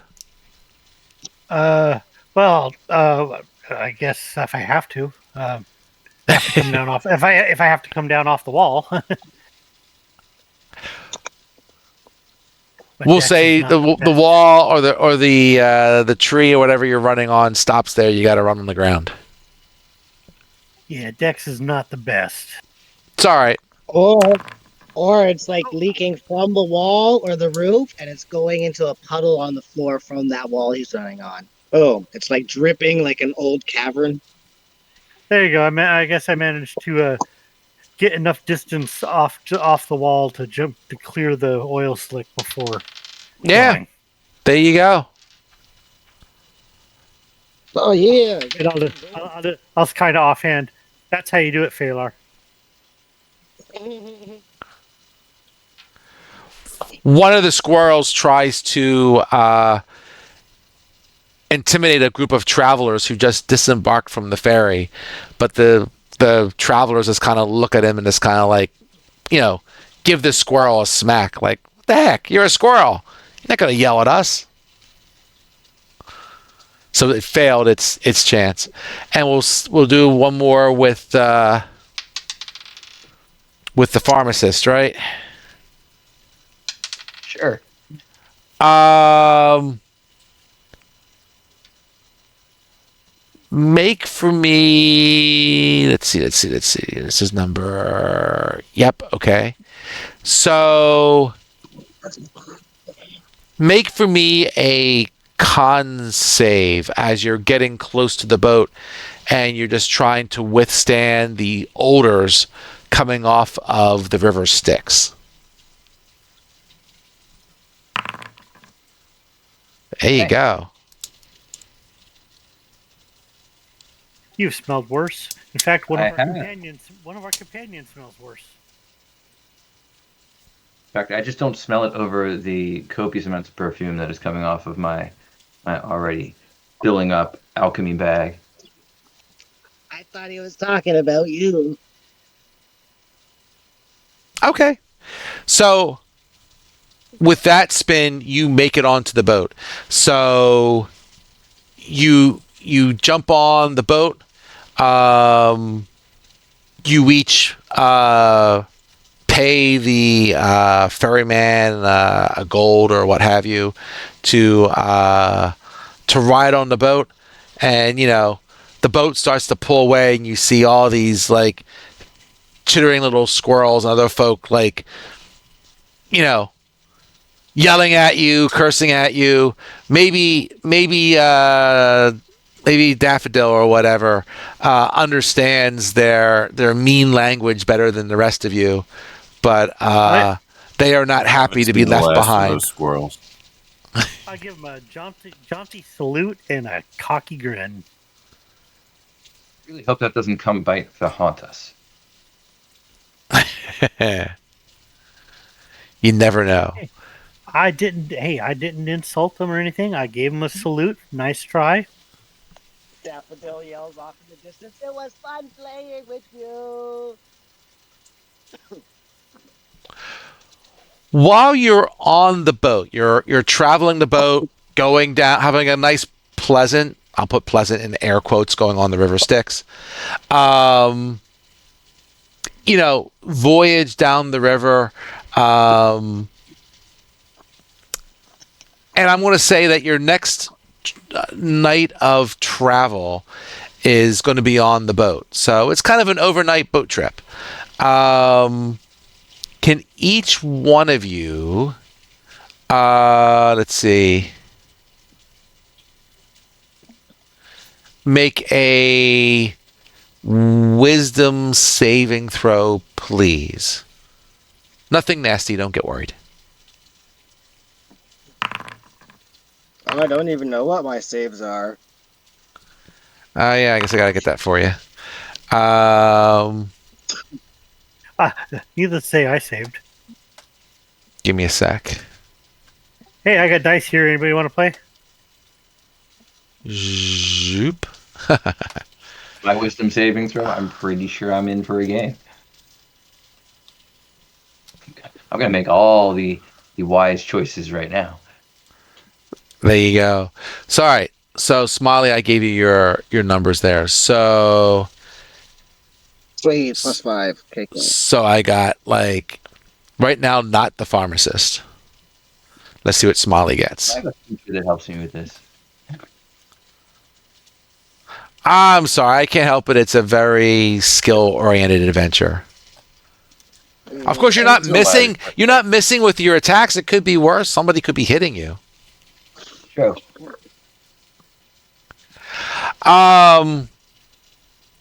So besides the pharmacist who sleeps a very, I guess, sound sleep.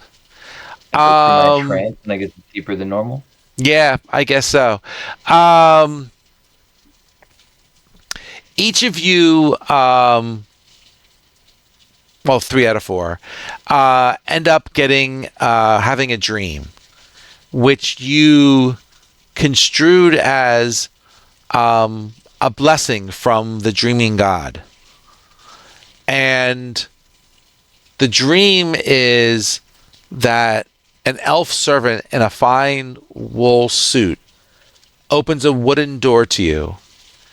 As you pass the servant, her face changes to that of a dwarf, then a minotaur, then a doppelganger, before turning back to an elf. Filled with terror, you are lined up with 5 other creatures. A mechadron enters the room and stabs each creature in the following order. First, the dryad. Second, the skunk. Third, the wanderer. Fourth, the Slouragon. And next, you. And finally, the physician. And yes, I'll put this in chat so you have it. Oh, fuck, I'm scrambling to write all this shit down. I'm not that mean. I was with you. I am not that mean. I'm mean, but not that mean. I would be. Oh, well. Depends on the party, whether I would be or not. Yeah. But that's a lot that's a lot of random details-ish things.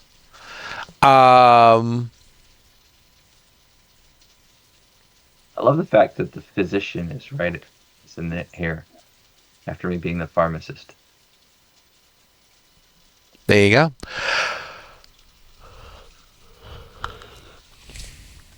With that, you land and you quickly get to the gambling hall. As I kind of hold on here. There we go.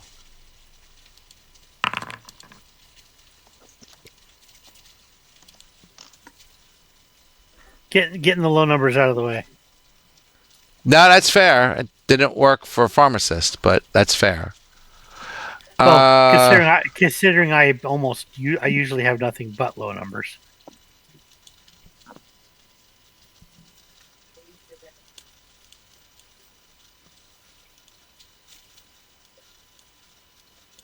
There we go. All right, cool.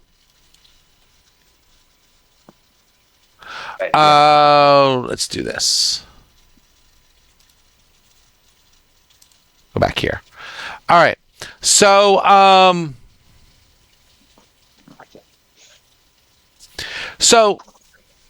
quickly, sometime the next day, you are able to get to, with a little bit of travel as well, you get to the gambling hall.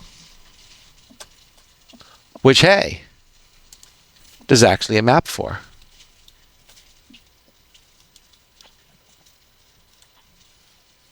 A ton of unharmed people. That's a lot of unharmed people. So, a large wooden door opens. Inside and to the right is another door, this one made of iron. An elf in a gray wool suit and green, say what? Green bow tie. Oh man, that print. Greets you. And he says, welcome to the Mentir Gambling Hall. Are you here to gamble or merely watch? And there's a pin bearing the symbol of the dreaming god affixed to her jacket, evidently to her.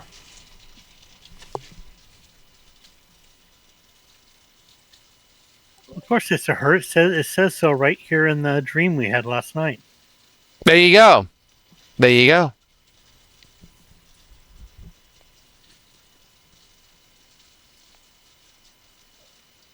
Yeah, I know is that I'm not letting her get ahead of me, open any doors for me right now. So are you here to gamble or are you here to watch? Roll the dice. Roll the dice, baby. Yeah, I thought we were here to gamble. Fair enough. Or maybe watch chance gamble. Fair enough. I'm always in for life's pleasures. Let's go for it. So they don't play a regular gambling game here. They play the game Doppelganger. And basically, those who win the game get to use the portal that is upstairs. It will cost 10 gold pieces to play the game, and 1 gold piece to enter the hall to watch. And that price includes a glass of wine at the bar. If we don't play, but we have our champion in the game, do we get to go through the portal as well? Yes. The champion can, the people who win, they'll be, they can have up to 5 of their compatriots go with them.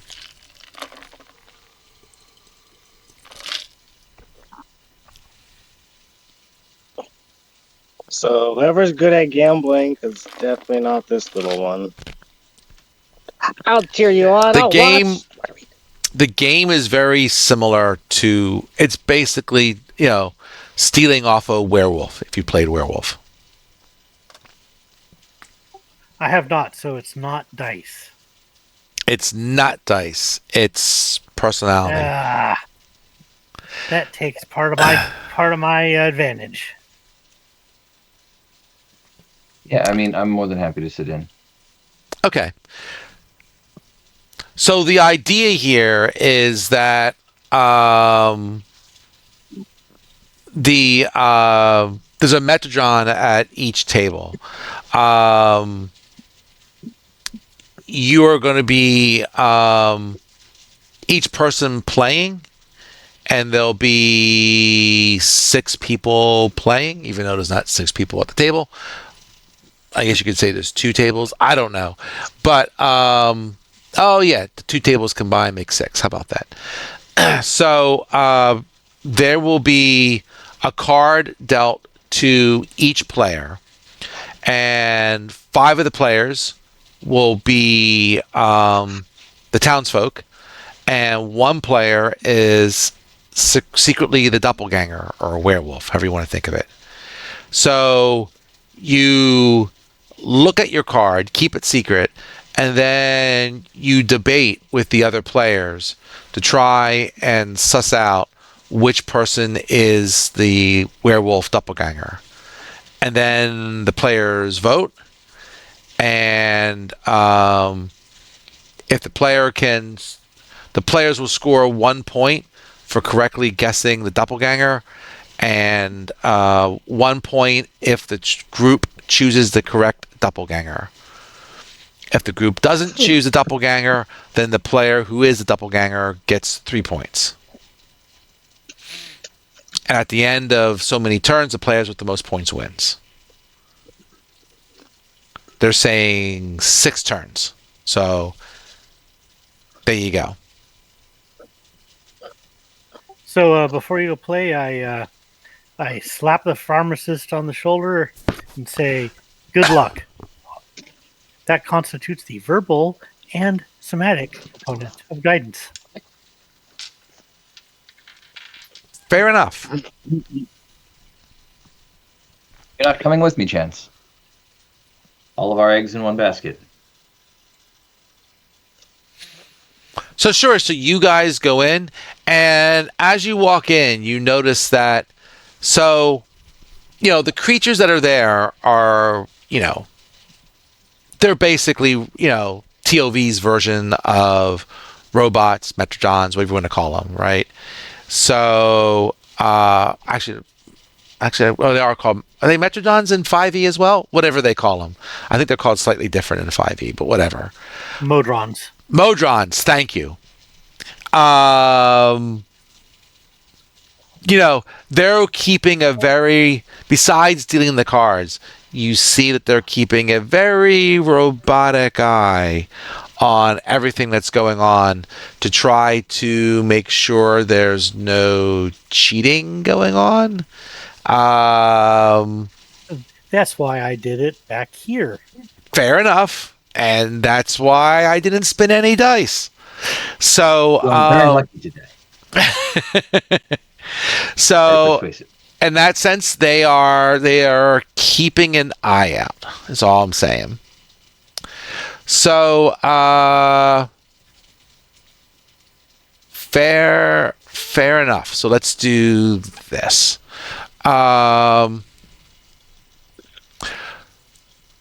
So as you sit at the table, these are the 5 people that are sitting with you.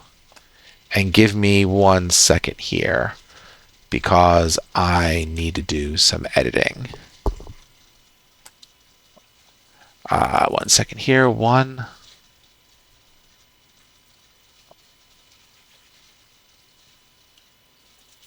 Come on. Don't make this hard. Thank you.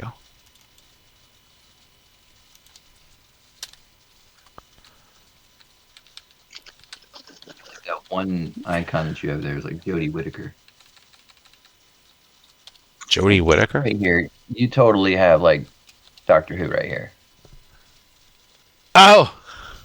They're not my icons. Complain to Color Press. All similarities are merely coincidental. Well, they might have done that. I'm just saying I did not do that. Andor. All right. So these are the 5 people sitting at the table.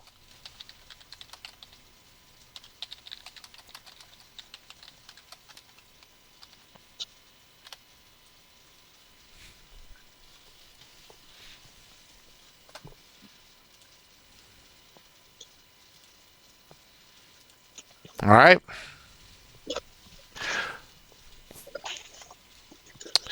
So with that, first the Dryad, second the Skunk,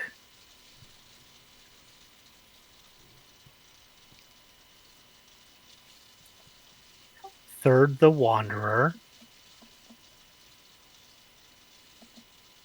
fourth the Sahagin,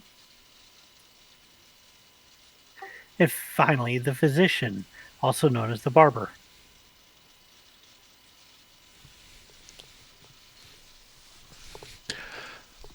so with that, let's do this. So boop boop boop boop boop. Let's just do this.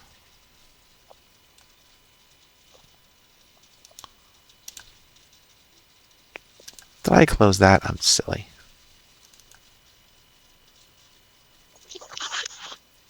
How nice of that dream to give us a kill order for the people here. Well, it's a second level adventure. Yeah, but I will give him credit. The dream, it said physician, and it's not very well known that barbers used to be another word for doctor. Mm-hmm. All right, there we go. So, so with that, right? In the first round, physician, and like we have a pharmacist. Now you got me saying physician instead of pharmacist. Pharmacist, you are dealt a townsperson card. So you are not the doppelganger / werewolf. And what do you do? People start arguing on who is the bad guy. So I'm gonna take a look at everybody like for their tells, right? Even though I feel like we have that Bleffin, the druid, should be the dryad. Um, just double checking that through the Eldring. Okay. Yeah, because that he should be the dryad. I'm thinking Bleffin, but I'm looking just to make sure, keep it legit, right? Looking for tells. Okay. Do you want to spin for me a insight check, please?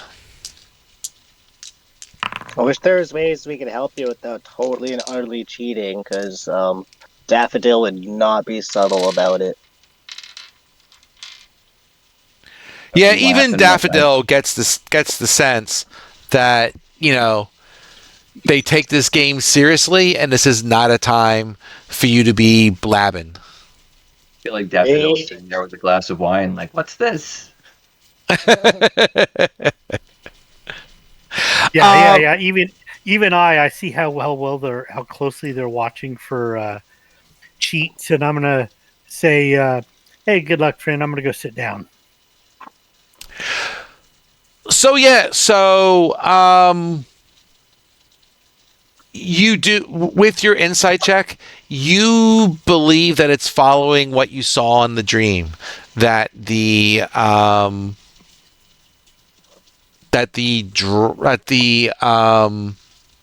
Said dryad in the the dream. druid is yes, the druid is the one that is the matching. All right. So thinking So how the game works, we now argue amongst each other, right? correct. So Okay. can you make a persuasion check? Maybe if I can remember the alphabet again. That helps. All right. So yeah, so for the first round, you definitely convince everyone who is the correct person, and you rat them out. Woohoo! So that's 4 points to you, 1 for voting correctly, and 3 for, I guess, yeah, 3 for getting them. So that new set of cards, and you are the townsperson again. And I'm gonna follow the same path. I want to look for tells from any of the characters, just kind of make sure it's amongst my assumption of this time being Drygen, the beastkin with a long white stripe. Okay, make me another insight check, please. Wow, not so good that time. Yeah, not sure. Can't tell this time. If he's the person, he seems a pretty good liar. Do you want to still try to convince the others this is correct, or are you going to go for someone else? I do want to continue trying to convince the others. I'm probably not going to be as sure this time. Try to figure out if there's anything I can do that I don't want to use. Like, I'm torn whether I want to try to use the guidance to increase that score, but yeah. Guidance only lasts for 1 minute, so So it depends on how long the round would have been. So probably done in the first round. And guidance is Right. one spin anyway, isn't it? One Yeah, but I haven't done it yet. Yeah, well, it's Okay. one spin of choice within 1 minute. Gotcha. For some reason, I thought it was always going to be the first spin, but that's fine. All right. Well, I think it was for the next spin in 5e. yeah, it probably was. Before the spell ends, the target can roll a d4 and add that number rolled to one ability check of its choice. Okay. See, now I want to look up the 5e version later just to check it out. Because those differences are just so subtle between these two versions. Well, if you're going to try to convince them, still give me the persuasion check, please. Very persuasive. You are very persuasive, and again, you nail the right person. Or I'm lucky. Yeah. So with that, they deal out another set. And you are still the the townsperson. I'm gonna assume Marlad, and I'm assuming you're just gonna have me do the same routine. Yeah, same routine. Yeah, he seems like the right guy. All right. Oh, I do not know what happened there, but I suddenly zoomed in. I guess Chance said something. Chance just said that he's taking a walk while you're spinning dice. His character's drinking. Got it. And then go through the persuasion. Very. You are just smoking people. This is why you have a bard in the group, I guess. One of the reasons. Fourth, just spin again because you're basically on the right path here. Yep. So you just want me to go through the persuasion? Yes. You don't have to. I mean, if you want to, the persuasion, yes, it's up to you if you want to do the insight check. The insight check is just checking. The insight check is just to confirm that the dream that my friends told me, because I didn't have myself, correct. They commented about how weird their dreams were. Correct. Right. So if you want to do the insight, that's up to you, but you have to do the persuasion. Yeah. I'm going to go ahead and do the persuasion for the next person, 21. And you are just smoking them because like, oh, wow, we just keep listening to this guy. He knows everything. He's been on the right time every time. Until now, it's me. No, until now, it is you, right? We're on the fifth one now. So this time, right, you get to be the doppelganger. So you need to make a deception check this time.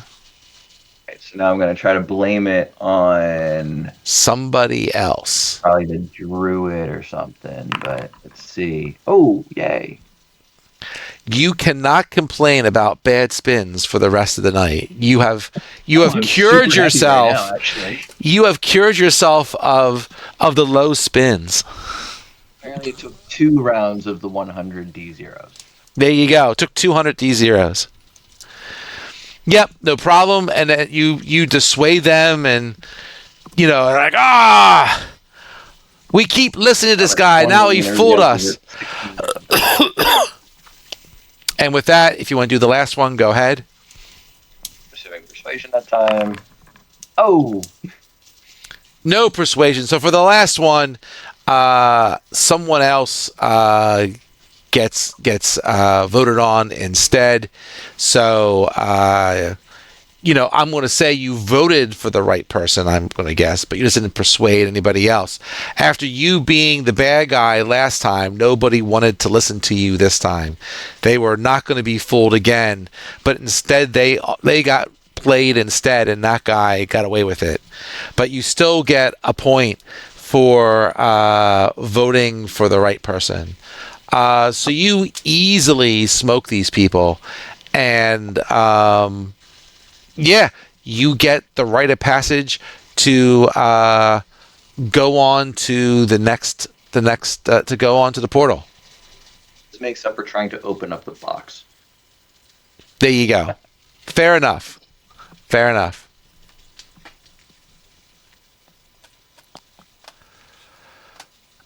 So with that, I'll say that you stay overnight here again. We'll say it's part of your winning to get comped the room so that you and your group can go off tomorrow and continue on towards the next challenge.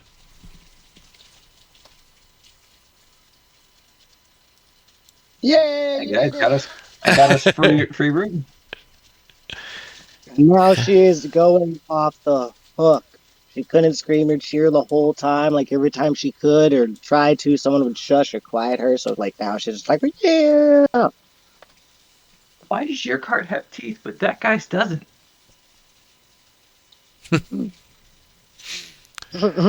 So, um, And chances just sitting at the bar, idly rolling his dice, going, "Man, I thought this was a gambling hall." Not all gambling silver and gold, mate. there you go. But if you want to gamble here, I'm sure we can find some people and you can spin some dice. No, I don't want to sidetrack things. Fair enough. Do we win anything other than the portal? I mean, do I get the 10 gold plus something back, or? Sure, they'll comp you the 10 gold back. As the winner, you don't have to pay. Because I was gonna brighten up Chance's day by giving him a little bit of the gold from the win. it's like the casinos, right? Everyone else paid for your room who lost. They paid for your room and for your food.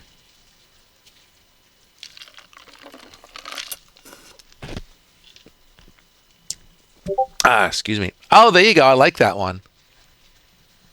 It just has like a couple missing teeth, one on the top, one on the bottom, like opposite sides. Okay. And just to let you guys know, like out of character, she's not a child. She's like a halfling in like her early 20s, but like she's very much a child mentally. She hasn't like had any societal upbringing at all. I'm still going to call her child. I think we all will. I think that's pretty much just like par for the course for shorter races. Mhm. So that takes you to the last challenge. So the last challenge, as you go through the portal the next day, you are taken, near the world tree. So,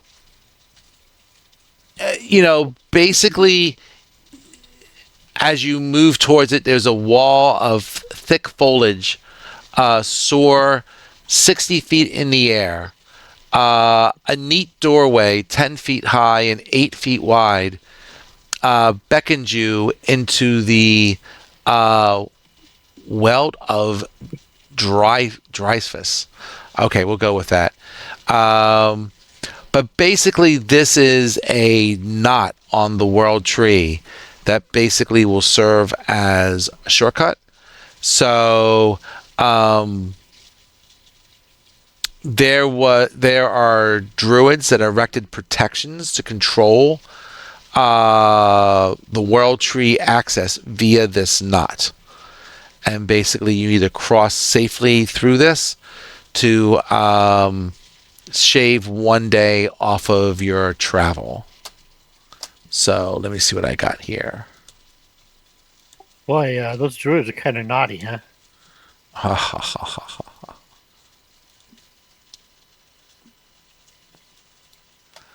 ha. Let's see here. Sure.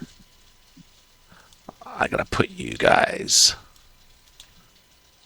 I'll put you here for a second. Just to paste you in. Fudge. Why did it do that? That's weird. I'm going to do this and this and this. And I'm just going to close this off real quick. Because otherwise you'll see the whatever. Fair enough.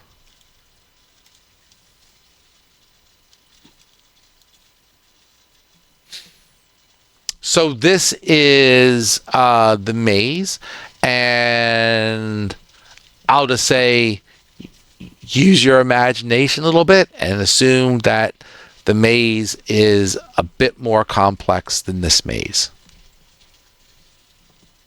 Lots like twists and turns and yada yada and that. Okay, Yes, yep. yes. They I was drawing Right, out so the we wouldn't get pattern in annoyed my You when we head. know, get found. when I was in elementary school, I don't know if this was a thing, but it was in my elementary school. People would just spend time making these ridiculously complex mazes freehand and then give them to people to try and do. Considering the internet was just not a thing back then, I assume it was just my crazy middle school, my crazy elementary school that was into that. But for some reason, there was people in my elementary school who was into making mazes. And with that, go forth and maze. You'd probably would have appreciated one of the first edition D&D modules I ever well, not module adventures that I wrote. That was a full 8.5 by 11 sheet of quarter-inch graph paper that was a labyrinth. And you know what they would do? They would almost always try to have, like, purposely have this minuscule little gap in the maze that you had to go through to finish it. Like you couldn't, you know what I mean? Like you couldn't see it or something. But they would have drawn it like really, really small, the passage to sneak out. It was an elementary school thing. What can I tell you? Oh, is that a hint? Oh, he's throwing hints, guys. All right. Yeah, I heard that. So, standard labyrinth protocol. Put your left hand on the wall of the thing and trace it until you get there. Yep, I was going to ask if we wanted to do that method. So shall we do that? Okay, my hand on the wall. She starts walking with the hand on the right wall first. Sure. Oh, that's right. I got to move Smiley. I got to move Smiley without drawing walls on the board. Oh. The maze keeps changing, guys. That's Some right. balls just pop up. All right, left is this way, right? Dun, dun, dun, dun, dun, dun, dun, dun, dun, dun. And then left is that way. There's a butter statue here. So, They'll just keep one way. in this clearing, there stands a statue carved from stone in the form of a primordial fae. Suddenly, time seems to freeze, and the statue speaks. Solve my riddles and gain my rewards. Ignore them and do the time.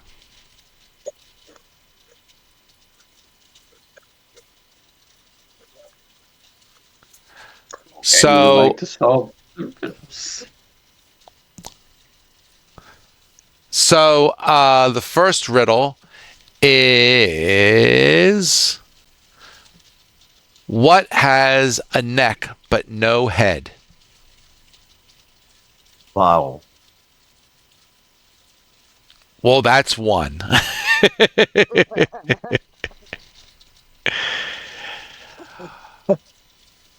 Riddle two. What has a head but no brain? Beer. No, I can't make jokes. This is Golf club? seriously.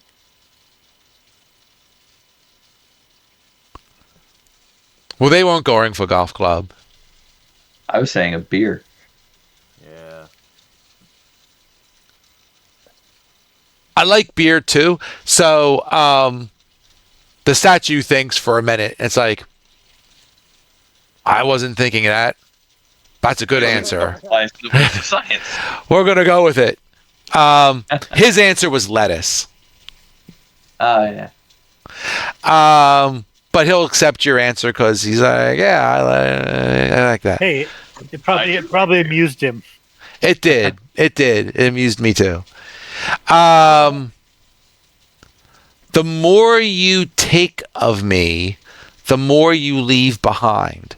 What am I?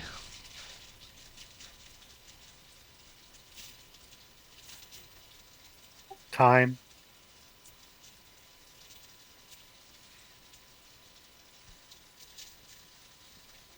He wasn't going for that. Any other guesses?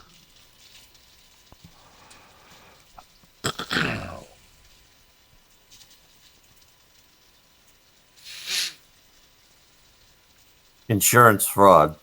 The more you take with me, the more you leave behind. Steps. Yeah, footsteps. He'll take that.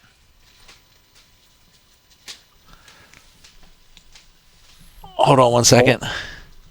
Wife wants to talk to me for 1 second. Is this another riddle? All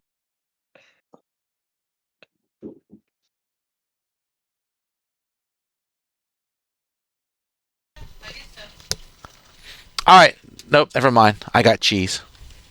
I got leftovers. Yay, cheese. I got leftovers. So, you will be given 1 potion of healing per person. So I actually owe you 2 potions of healing. I gave mine myself. Okay, fair enough. I'll make sure you have them. You get a potion of swimming. And you also get his blessing, which means if you need to re-roll something in this maze, you can do that. Thank you, kind statue. Thank you, nice Mr. Stone Man. You're welcome. I'm going to use that beer answer in the future. I would hope you would.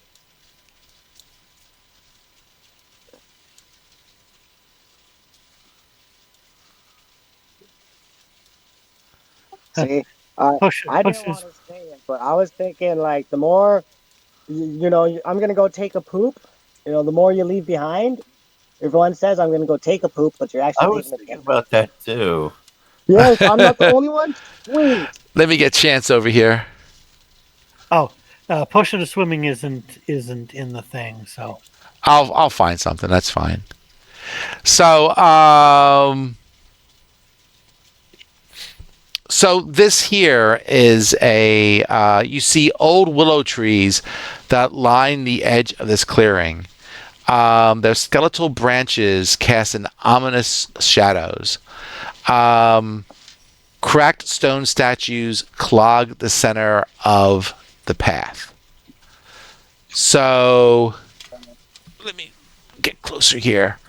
I don't feel good about this, guys.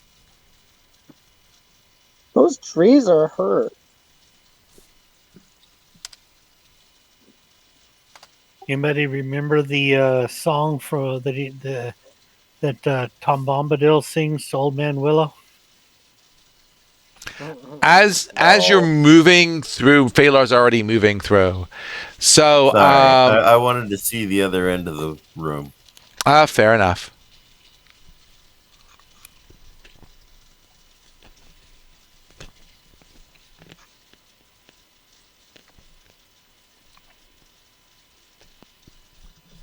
So you say the trees are hurting, little one.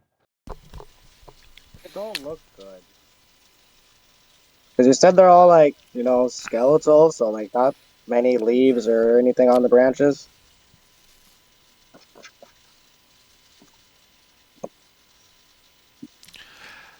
So yeah. Can I like incite the trees and see how they are, or is that more of like a nature check? So yeah, if you want to make a nature check, you're a druid. Go for it.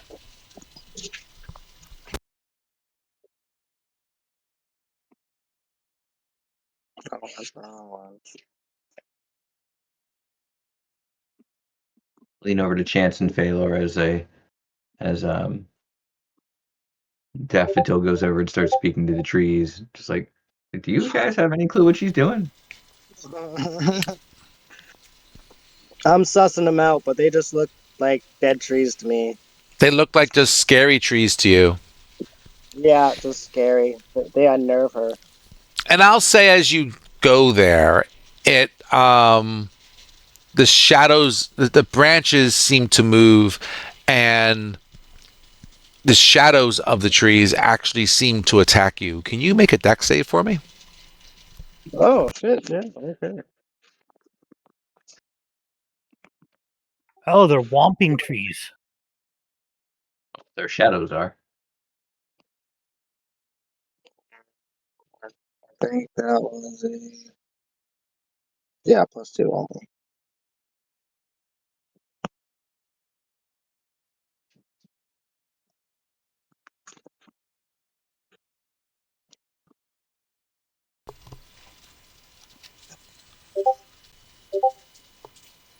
Oh, 21. I think Damn. that.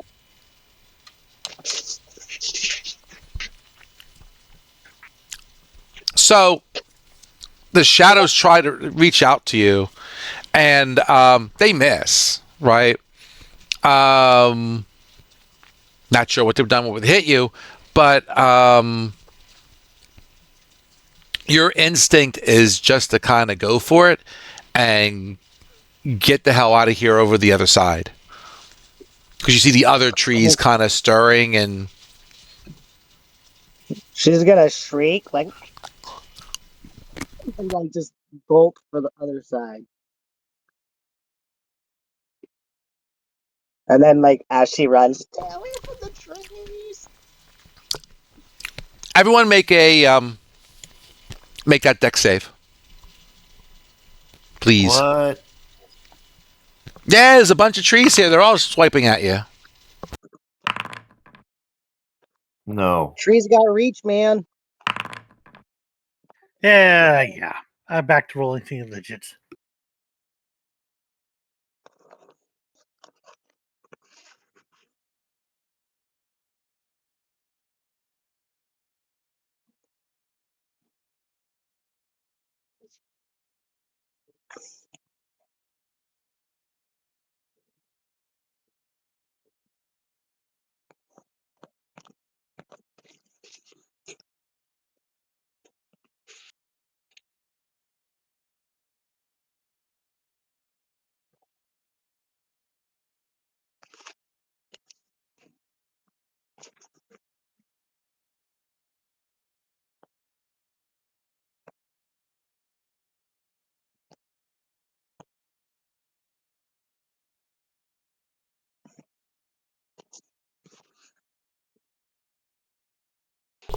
Paul, did you put yourself on mute?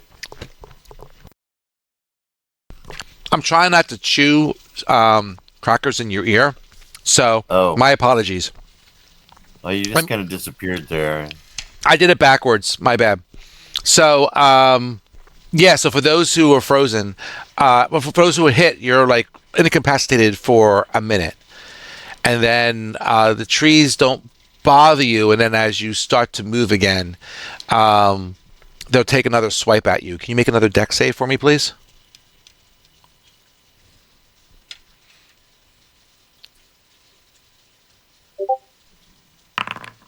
No. No. All of us are those who failed. You see- you need me to roll again? Are they hitting? No, you guys. You Action? say what? Are they hitting us with a reaction or? In the end, it's not a react. It's not really combat. Combat. It's just part of the test. So you could say it's more of an action. They're just seeing once you start moving, they roll. It's not really an initiative thing though that you're reacting per se.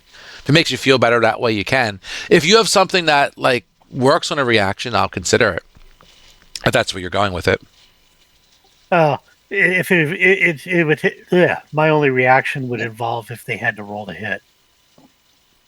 Gotcha. No, it's just a deck save type of thing.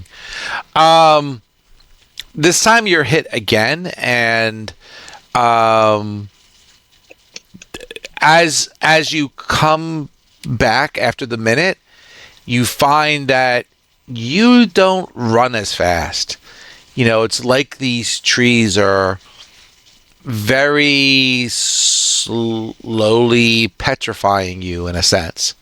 They're turning it into the cracked statues in the middle that are already in the middle. Don't forget, you can do a reroll as one of your rerolls as one of your blessings. But roll again. Deck Can save, we please. like toss a rope around them and kind of like pull them to the other side If you want to while they're lasso them and pull them across, you can try to do that. while they're petrified? All right, I think I made it this time. Phalar makes it. Even though he's slow, he kind of stumbles over to the other Sheep. side. Sheep, sorry. Man, you're quick Hey, with that. I'm gonna re-roll this thing again. Yeah, go for it. Okay. I need to roll a few hundred D0s. I've not rolled above a 10 for the last 7 rolls. Who's going to try to lasso Chance? Is that Sure. Let's go for it. all right? So, I guess Daffodil pulls out her rope and is just trying to let's put Chance over here.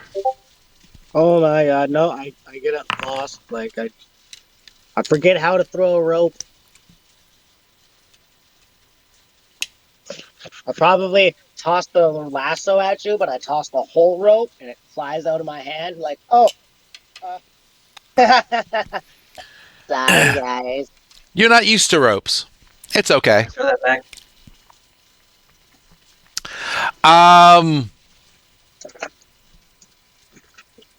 Yeah, sure. So with that, you're basically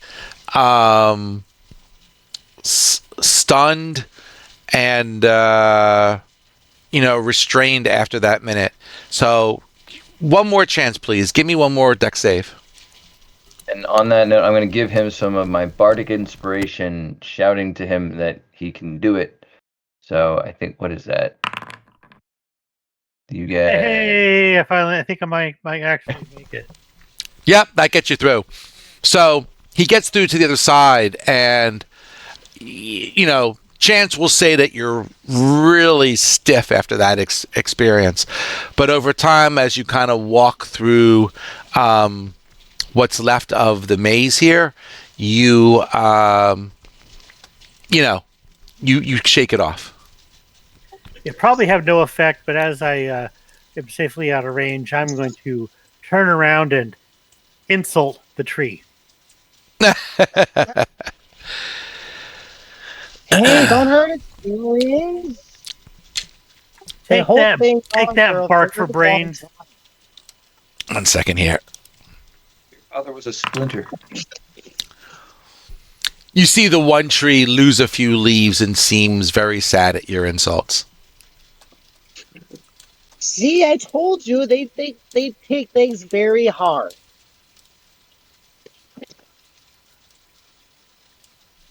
They didn't mean a tree. They're just angry.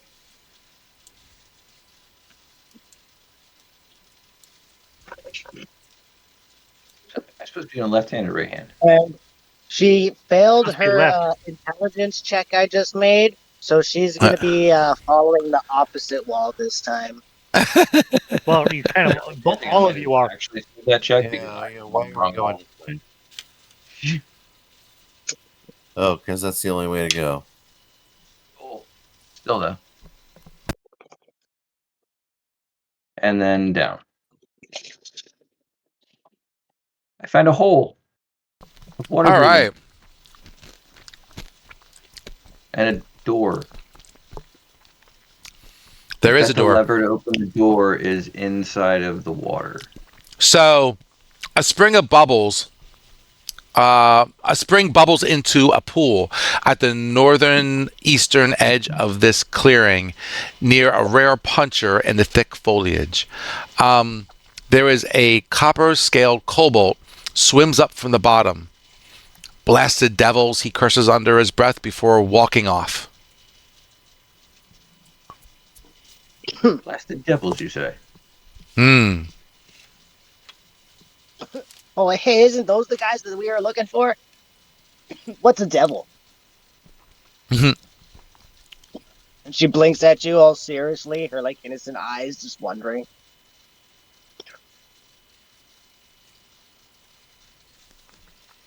Um, I don't know that you're ready for that story yet, young one.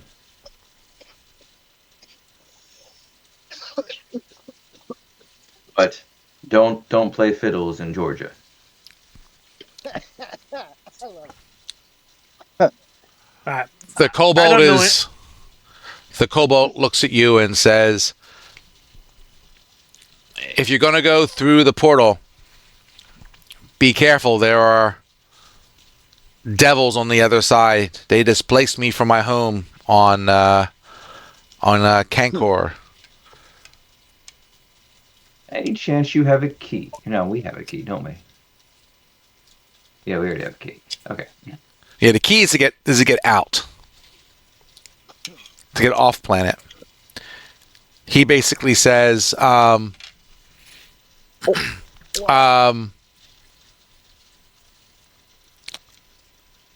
you know, one second, I'm just checking this out. Blah, blah, blah.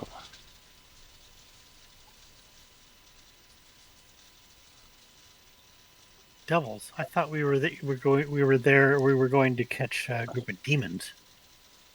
Oh, I know. I These heard the D are word. devils, I believe. If I said demons, then I was mistaken. I said devils. I thought you said devils. Okay, cool. Um, he says, you have to swim down this, down this pool, and it will lead you to the portal out of here." How far is it? Uh, Fairly far. I mean, there's a number of branches on the world tree as you're swimming through this, and you have to navigate the branches successfully to get to the right portal. Oh, if you want to help us, we could get rid of them their D bags. Forgot what they call them.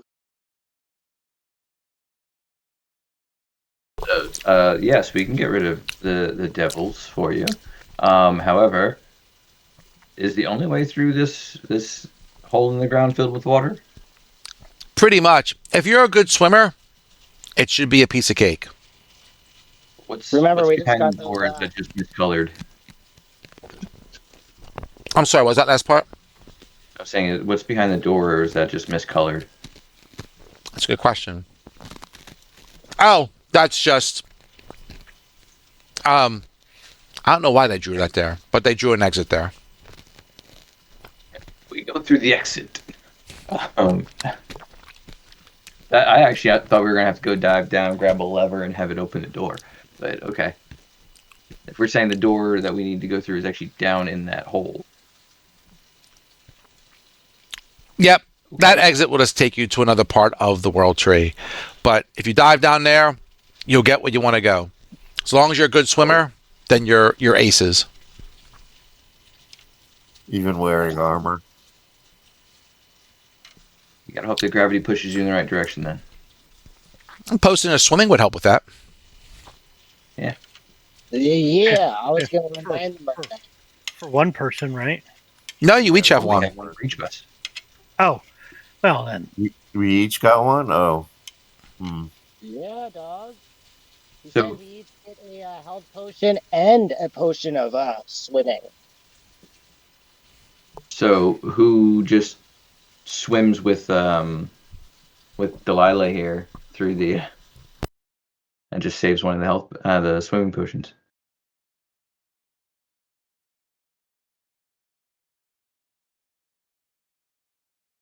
I think yeah, that's probably the direction we're going. Is take the swimming potion, dive in, and Yep, if you Of do course. that, you're basically there. Of course, Smiley has the Yeah. option. Smiley has the option of just turning into a fish. No, I don't unlock that until level 3, don't I? yeah, you can't fly or swim typically with wild shape. Oh well. Bottoms up, gentlemen and child. But I thought I got like wild shape at like level 2 or something. 2 or 3, isn't it? You can't What be you in a could be swim into. speed.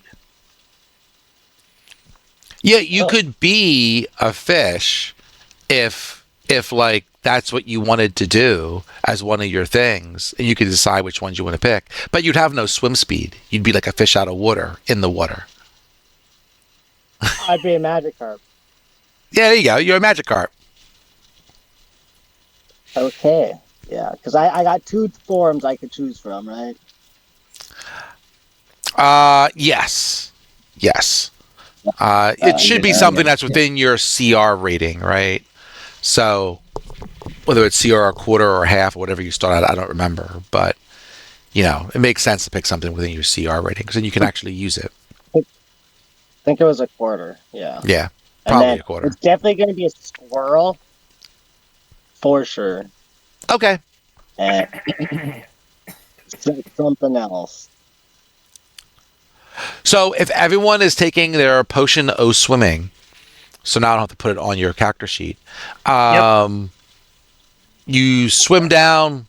It's no problem. You see the portal that the Cobalt was telling you about, and you through. And then that feels like it's after 10 o'clock, a good place to stop. And I promise next time, I guess I shouldn't promise that there'll be no skill checks, but you'll be actually seeing something besides skill checks. How's that? Yeah. I was skill checks. Oh, That's fine. I mean, there's nothing wrong with skill checks if you're the yeah. one doing the skill checks. Well, it's mixture of all of it anyway. Yeah, That's yeah, what we're yeah, going yeah. for, right? Yep, yep. Questioning. Oh. Definitely having lots of fun. I just need new dice. Yes, need new dice. We will grant you new virtual dice. Isn't combat just a different form of skill checks? Yeah, I guess you could look at it that way. Absolutely. But it's skill checks that I can modify. There you go. There you go. So we'll pick this up next week. Cool. It was awesome and fun to be back. Good to have you back, Smiley.